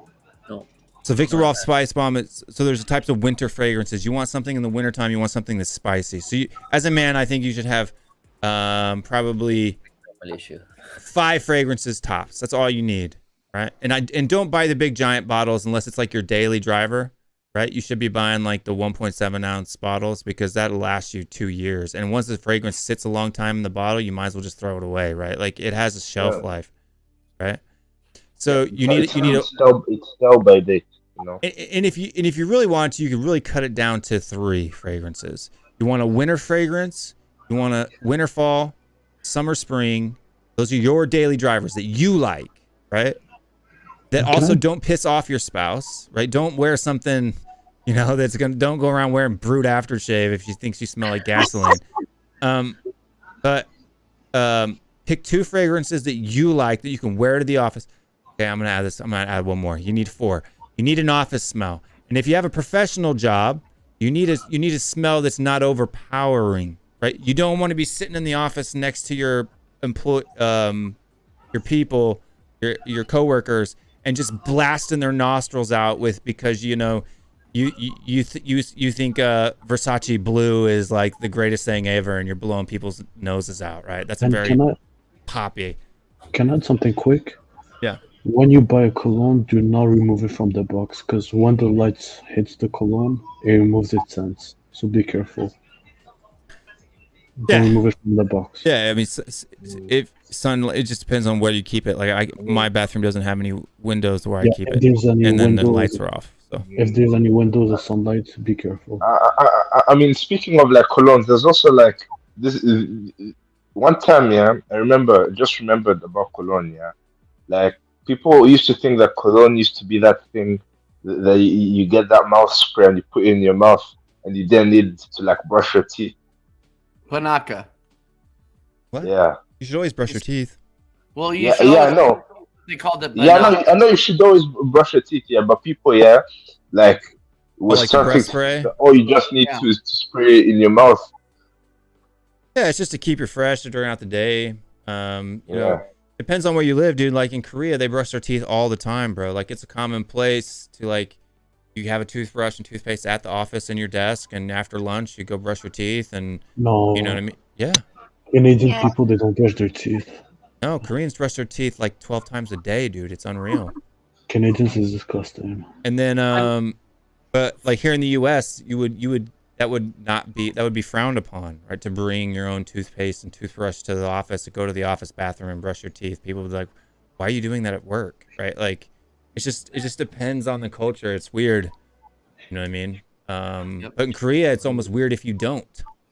Like if you would, when I first started working in an office in Korea, and we would go eat lunch together, they'd be like, aren't you gonna brush your teeth? And I'm like, I don't have a toothbrush. Like I got an extra one on my desk, like a new one, right? Like here, not only do they have toothbrushes, but they like got 5 extra ones in their desk. Here, I'll give you one. Oh, Brush your TJ's teeth. outside. Huh? I'm not kidding. No. It's true, and most people wear slippers in their office as well. Oh, that is disgusting. Not so much anymore. Yeah, That's changing man, a little bit. It's so awful, man. No, Wearing because you don't wear flip-flops, man. shoes inside. Yeah, because it's tough. Like in I'm Asian, talking about don't do that. Even at the there's- office, they don't wear shoes inside. You leave them outside, or some offices do, but even most people, just have like, you know, it's a comfortable slipper. Like my wife, it's just cultural things, man. She can come home from, like, she'll be out for the day, right? She comes home and at like 2-3 o'clock, you know, she will change out of the clothes that she was wearing into house clothes, right? And then she'll go out again at 5. So she's going to be home for 3 hours tops. And then she'll go change again and go out. Like she doesn't wear outside clothes in the house. Exactly. That's a very Asian thing. My mom does that too. Yes. But like for us as Americans, it's a pain in the neck to change. So we'll just continue to wear it, right? Whereas with them, they feel uncomfortable wearing outside clothes in the house. Right? So Yeah, man, it's a culture, man, thing.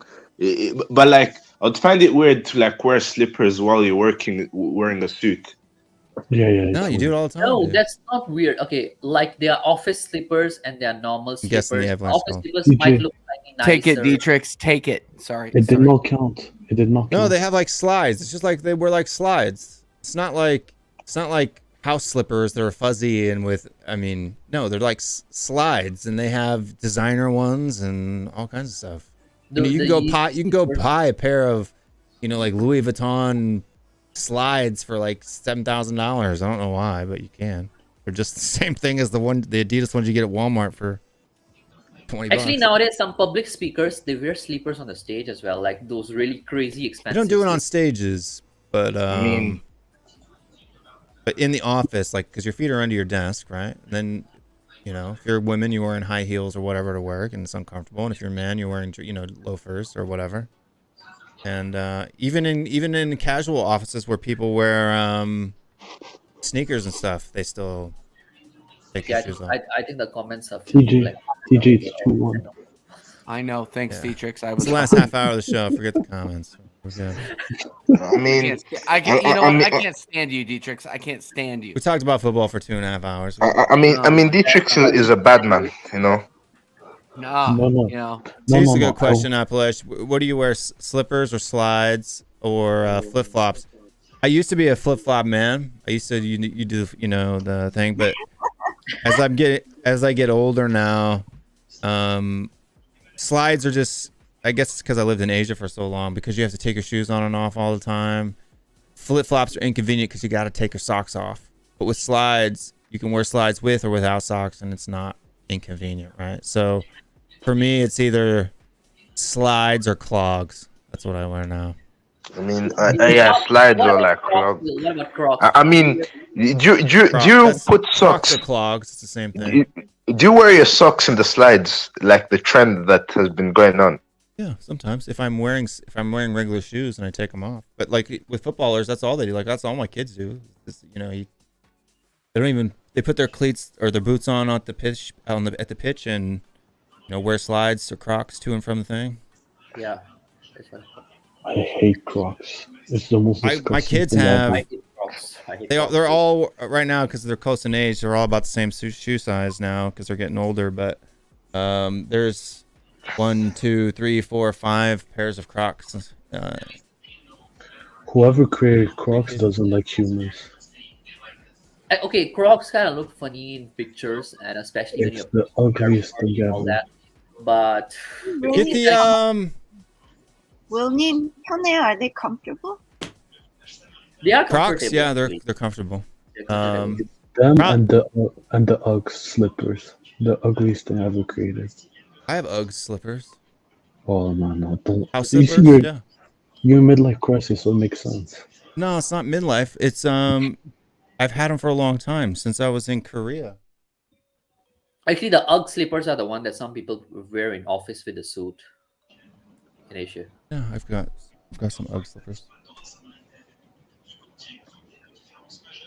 I mean, this. Will, by the way, Will, just want to ask you, what's All my your sunglasses. Would you recommend spending a bit on like the body spray more than the perfume? I mean, definitely perfume will be more, but do you recommend? No, Axe body spray. Anything that's in a body spray, no, because there's alcohol there's an excessive amount of alcohol that has to put in that in order to get it to propel.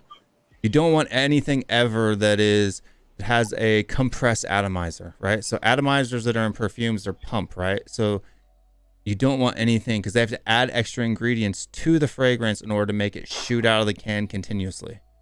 So don't waste your money on a body spray ever. How about You don't usually waste on them. No. Like I had Axe for like months, and it started to die down. This is the key. Every spray, don't do the spray in the air and walk. You're literally just wasting your cologne or perfume, right? It should be placed about 6 to 8 inches from your body. You should spray it on either gland of your neck, right? So on your glands, right? So here, the back of your neck, and if you're wearing long sleeves, on each forearm, and that's it. I usually just do the neck, but just me. No.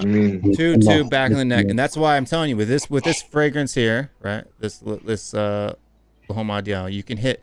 If you do that with some other fragrance, it's quite a bit, but that's the key, because you're doing it on your scent glands, back of your neck, right?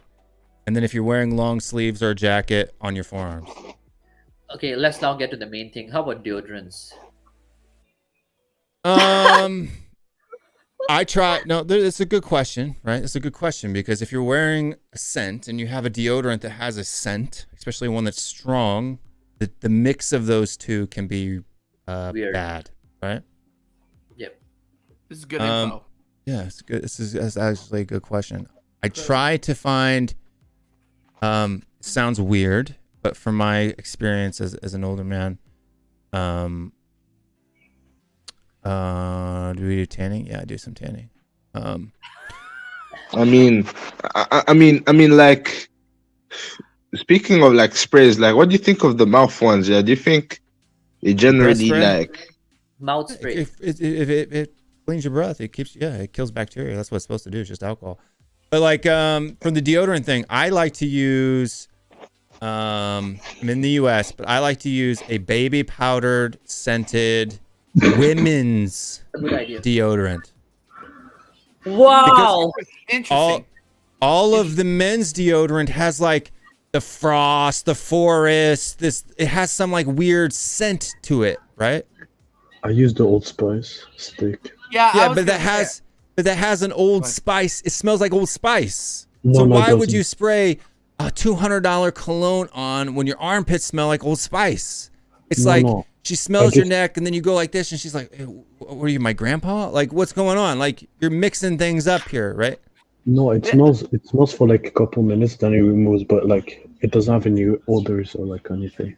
It's just No, that man, you I'm telling you. present. Stuff like Nivea and all that. No, it just keeps me from like sweating through my shirt. Me too. And stuff. Me That- too. that, Yeah, like, literally, sweating. that's It's literally more that's the only thing that antiperspirant keeps- than yeah, deodorant. Exactly. Like me, I'm a very, probably TMI for the entire chat and the internet, but like I Scrap your I tongue sweat like way us too much. Indian Asians every morning. No, I don't scrap my tongue every morning. No, but like literally the only reason I use Old Spice is because it's like it keeps me from sweating through my own crap for a while. So Me, I don't like deodorants that leave like kind of a powder on your So shirt. if I'm buying Walmart stuff, right? If I'm buying Walmart stuff, Can you show it bigger? yeah, as soon as it loads for me, I can show it bigger.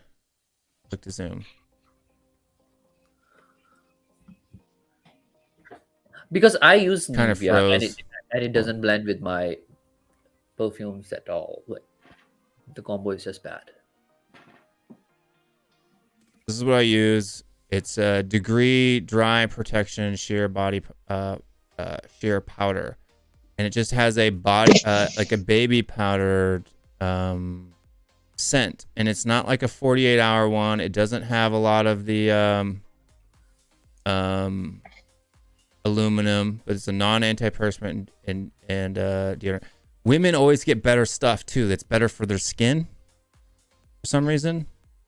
Like they don't, I guess they think men don't care about, getting bad skin or stuff like that. But antiperspirant's antiperspirant. The only difference between the men's and the women's is the scent, right? Like there's no difference in the material. It's not like, you're pumping estrogen in it or whatever to make you do whatever. But Will, can you go back to the previous picture? Yeah. Is the Degree brand same as Rexona? I don't know. Yeah, the logo is same. The Rexona brand has the same tick logo as well. Yeah, it has the same tick as Rexona. I don't know. I'm Yeah. American. Degree, and I think even Degree is in Korea as well. Degree. mm. But anything, I go with like a baby powder, like an invisible solid. Don't get the gels because the gels, if you're talking about antiperspirant, the gels don't work as well as the solids do. Unfortunately, it's not. You're just gonna have to learn when you put your shirt on to keep your armpits out of the way, right? Put one in, pull the thing out, stick your arm through it, put it down. Like let's be a man and learn how to not get white lines on your black shirts, right? Correct. It's called being careful. Or wear an undershirt. Wear a wide V-neck undershirt under your regular shirts, and then you don't have to worry about getting marks. If you live in a high humidity climate too, I recommend wearing two shirts. You should be always wearing like a modal undershirt. Like Calvin Klein makes those really thin modal undershirts that will help absorb a lot of the sweat and keep you from sweating through. Like if you struggle with back sweat as a man, I don't, but if you do, wear an undershirt. Humidity, that modal stuff will kind of wick the moisture from your skin, and because it's thin and really and it dries quickly, it'll kind of help like as a barrier between you and your work shirt or even like your regular t-shirt that you're wearing on the outside. Would you recommend some good undershirts? Yeah, Calvin Klein. I use they're not expensive, at least not here in the US. Like we have a lot of discount stores here in the US. Like there's not a lot of discount stores in Korea, unfortunately, but so I don't know if they have them in Malaysia or not, but we have a lot of discount stores here. So like I can go to like There are a few. I can go to like TJ Maxx in the US and you can get like, Calvin Klein. That's the same. Look, all these fragrances too. You'd be surprised. Go to TJ Maxx. Go to Burlington. All the brands in it, and Yes. even the Montclair as well, right? I've never seen Montclair at TJ Maxx before, but they do have a lot of what I would call lower fashion house brands like Coach, Calvin Klein, MK, or Michael Kors, Diesel, Tommy Hilfiger, Ralph Lauren, that level. I've never walked into a TJ Even Maxx like and there's some Louis like Louis Vuitton, Vuitton maybe? bags Like sitting Louis in it. Vuitton? No, so JomaShop.com will have high fashion houses, and it's not used, it's new, but it's what it's called is like a gray market. So for example, say a store in Korea has overstock, right? They can't get rid of it. JomaShop will buy it from them in bulk, then they sell it here in the US at a lower discounted price, even though they're not supposed to. It's technically it's called the gray market. It's not black market because it's not fake or illegal, but the manufacturers don't like it. But you have a lot of these local offices and or shops and stores overseas that can't get rid of merchandise, like Thailand or China or even the UK sometimes. They can't get rid of inventory, and so they'll sell it to gray market retailers in the US, and then they sell it at discounted prices. Even if you have money, say you are worth, Elon Musk money, why would you buy a Louis Vuitton watch for $16,000 at louisvuitton.com when you can buy the exact same one at jomashop.com for $3,000? What type of business sense does that make? Right? Are you smart with your money? Are you doing it? Because then you're literally just wearing it for hype. Why would you ever spend more money on something than you have to? Okay. Next one. Like, that's just dumb. Yeah. Let's go to Will. What kind of face wash do you use? Huh? What kind of what? Face wash, and the facial care routine tips. Do you have any? So I just use bar soap, man. But I use Dr. Squatch bar soap. Oh, you use bar soap. Yeah. I was gonna say, I'll ask you. Sorry, go ahead. I don't have. There's a good problem. I've never had a problem with acne. I don't have sensitive skin. I've never had that problem. So for me, luckily, the biggest thing that I struggle with is beard drift. Just That's another one. like beard dandruff, Like if I were to go like this, there'd probably like white flakes on my black shirt, which annoys the crap out of me. So I use beard oil and beard balm. Same. On that to keep that down. But then I don't like my face. I don't really have a big problem with blackheads. I don't even if I were to do the super zoom, you can see like I don't have giant pores or anything like that. Yeah, but that depends like where you're from. Like us, like everything, you know what I mean? Like us Arabs, we have oil face. Like I have an oily. My face has like a naturally oily face is good. That kind of keeps you. But if it's the excessive amount of oil, no, me it's excessive. No, actually, a little bit of oil is necessary. If your skin is too dry as well, keeps you looking young. Those acne problems as well. If it's dry skin will make you look old. And then Will, skin can give you. Will, do you believe in Manscaped hype? No, it's a garbage. I wouldn't buy anything from Manscaped. I think he said it before on a stream as well. Yeah. Like even if they offer me, now that I've used their product, I'd rather recommend like a Philips Velcro, $40 beard trimmer from Walmart than the junk that Manscaped sells you for $100. Bro, like people make tons of money through Manscaped, man. Yeah, I wouldn't do. I wouldn't. Just be smart. Just be smart with yourself. That's all. If you like the way you look after what you use, that's it. I think Manscaped sells what other people already offer. If you are for a lot cheaper. About it. Yep, exactly. For cheaper and better quality. So I'm saying like a Philip Norelco beard trimmer. You buy a kit. It's rechargeable. It comes with like 30 different combs or whatever. Yep, fair. And it costs 100%. You like $45. Manscaped costs you $100 for their kit. You get a boxer, some mats. Then they charge your card $15 every quarter forever until you have to call them to shut it off. Do not sign up for the membership. I didn't even sign up, and I still got on it. No. That's what I'm saying to the crowd. Do not ever sign up for the membership. Ever. I never look at the camera. Ever. Sorry. Go ahead. Yeah, they are bad. Like, trust me, I have had a beard. I've shaved my beard 100 times. I've kept my beard help. Ask Dietrich. He asks me for beard tips all the time. You do get yourself a beard straightener. I look super old. He does, man. Yeah, he says he hates me because my beard always looks nice, straight, and neat. Like, you got to get a beard straightener. Mm-hmm. Actually make them. It looks like a brush, a heated brush, and you can brush your beard with that. It'll straighten it out. And it's not going to make it perfectly straight, but it'll get a lot of that narrow and snarrow out. Did you buy into buying one, Dietrich? Or did you? Yeah, I bought it from Amazon. Did it work? Yeah, the only issue is like when I don't leave water, it doesn't work. But when I leave water, it works. Yeah, you got to leave a little bit of wet. Yeah. Yeah. A little bit, not a lot of water. No, just a bit. Or the steam will burn your face, but just kind of towel fluff your face, then do it, and then. I mean, Dietrich. Yeah. Would you use like gel to make your hair bare, or it's natural? I used to use when I was a kid, I used gel, but it's been like 5 years. I do exfoliate though. I do have an exfoliator like pad. Me too. Minerals, it's the worst thing for your hair. Very important. Using gel, it's not good for you. I mean, I remember watching movies, and how gel used to make your hair grow. Thanks. No, it's not good Thanks, for your Mark. hair. I appreciate it. Tell her hello. I appreciate it. Unless you use it like once in a while, but every day, no.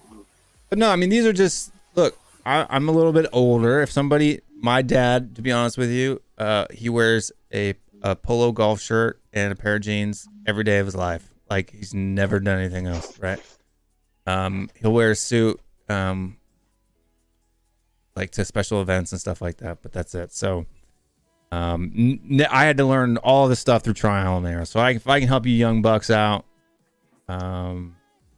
men should take care of themselves, right? Yeah, and some don't. So,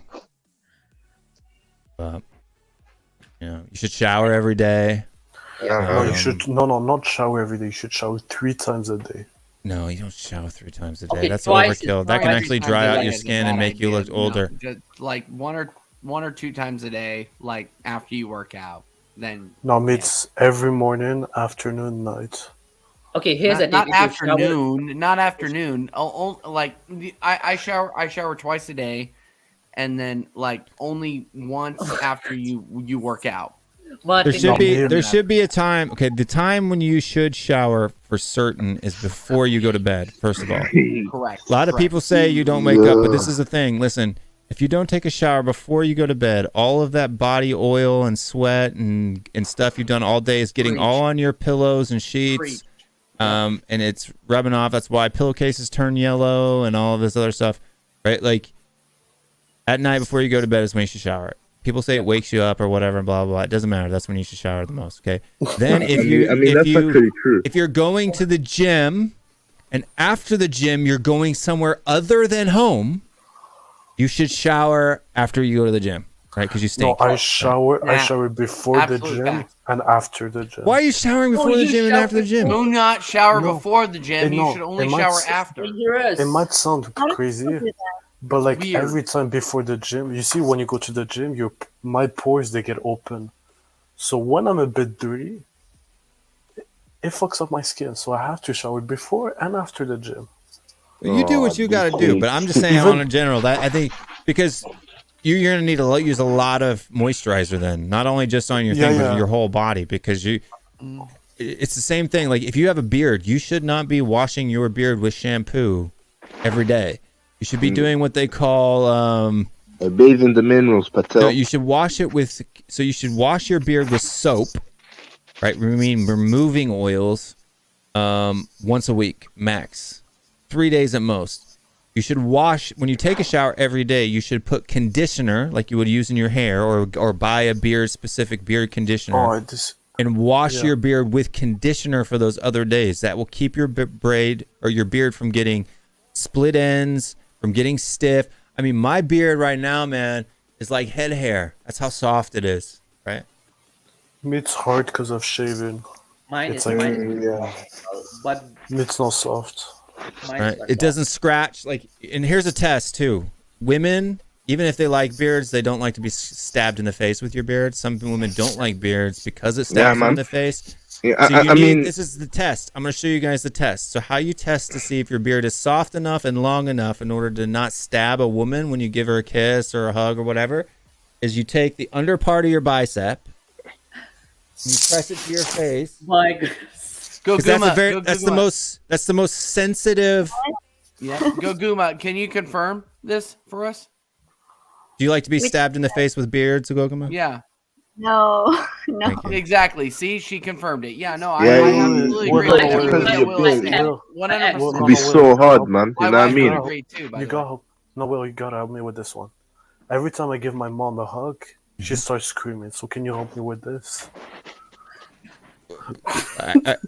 I can't change the way your face looks, man. But No, but like my the issue, like I shaved a lot when I was a kid, so now it's like really like it's like a Spider-Man look, like that. So every time I give my mom a hug, she starts screaming. So how? What should I do? I mean, I have no why is beard, she man, so screaming? No, she says like it hurts. Like my beard hurt. Like every time I Yeah, give her a kiss on the cheek, okay, it so hurts. what you need to do is you need to moisturize, probably because you're washing too much of the oils out of your beard, so your beard becomes dry and crispy, even if it's long, right? And this is another thing you need to do. When you trim your beard, if you're trimming your beard, after you trim the beard, you need to take an exfoliating rag and you need to exfoliate your beard, right? Because what it does is it doesn't do anything for the beard itself.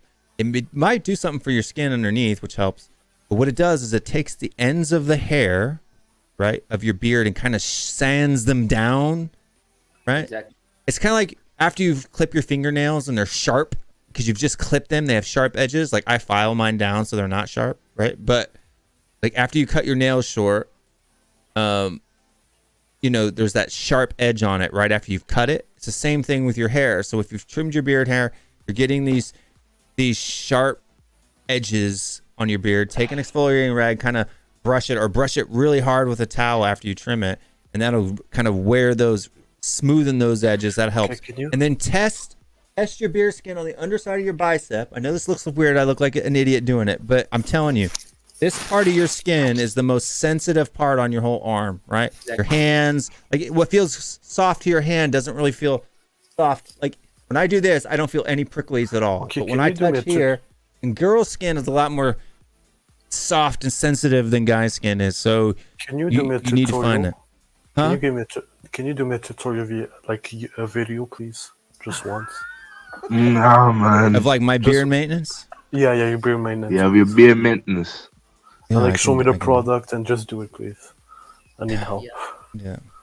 No. Start a channel called Well, you should Tottenham do Away that. Men's Care. Well, that's what Will Stewart 365 was going to be. So after I moved to, because Will C 365 was not the name of my channel before. The name of my channel was Will Stewart THFCRants, right? That was my original name of the channel. Then Will Stewart 365 is what I changed to when I joined Tottenham Away, because I was going to turn this channel into my kind of like what Will does 365 days a year, right? Like Will's everyday life type of a deal. From when I changed to Will Stewart 365 to when it became Tottenham Away was about what, like a month, 2 months. I never had the opportunity. Like just as I had actually filmed a couple of videos, right? Yeah, man. It disappeared. So I guess what I can do is, for people that are interested, obviously not that many because there's only 55 left of the 100 that were here before. 너무 늦었어요. Sorry. But it's not even that late. I mean, It's fair 12. enough, man. I think They're all those people, lazy slobs who don't take care of themselves. They're the ones who actually. Nah, I mean, we talked make all about- those lazy comments. We talked about the loss. It looks like Hamilton has just made a brand new Daytona watch, which is, you know, this is 너무 Hamilton. 재밌어요. Sorry, I just pulled up Have YouTube. you checked the comment? Martin Kingdom at dying. 11:57 p.m. She's watching me with you. Just said hello. I think she just... Sorry, sorry, Martin. But Oh my days. hello, I Mrs. mean, Martin. I mean, whoa! What do you think of people, that go to the pool and swim and claim that they showered No, you should shower after the pool because of the chlorine. You have to. You have to. Yeah, you have to wash it out. And you should also, because the chlorine's not only good for your, not good for your skin, but it's really bad for your hair too. You know who are those people? Those are those lazy people who say that contest tactics are outdated. Some places make you shower before you get into the pool as well.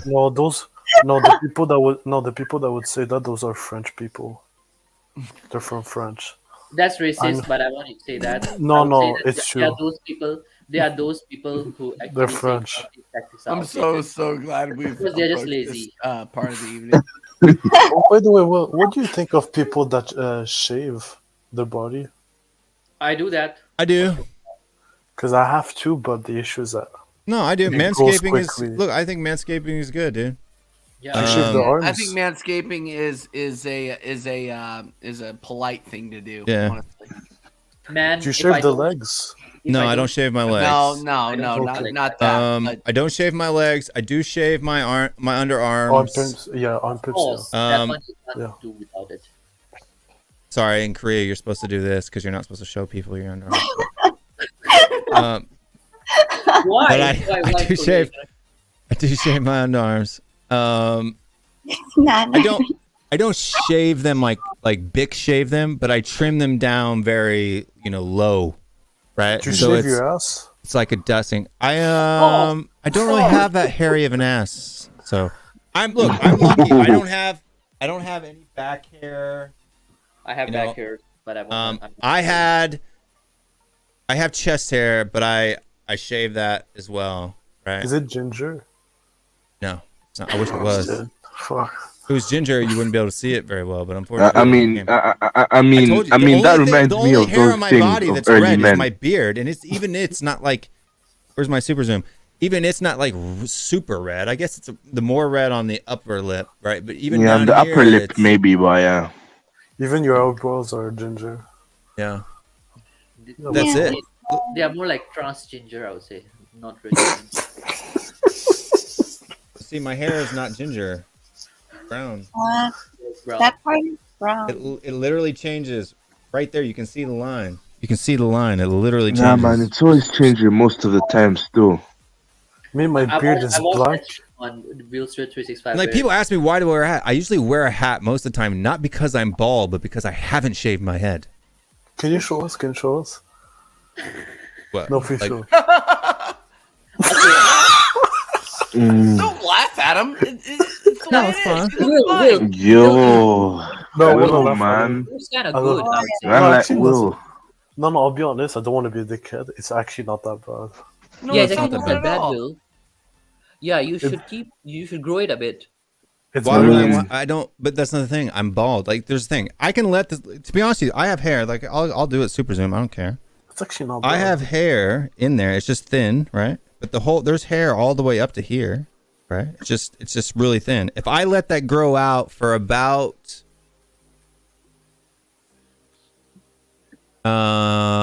6 months, that's how long it's gonna take. 6 Can you months. I could do. You remember that picture, Dietrich, where I'm at the gym and Yeah. I've got that little weird faux hawk? Yeah. I can still do that now, right? Because it's right here that there's actually no hair, right? You can see the line, right? It's thin there, but if I grow it out long enough and I push it all together, you know. I mean, Will, like, why is it that like grown men, like, still in like their 30s, still don't have like beard or anything? Is it genetics or something? Yes. Yeah, genetics. I'm like, even my brother's what, born 1985. He's 38 now, I guess. 38, like Cristiano. Cristiano Yeah, Ronaldo he, has no beard or he anything.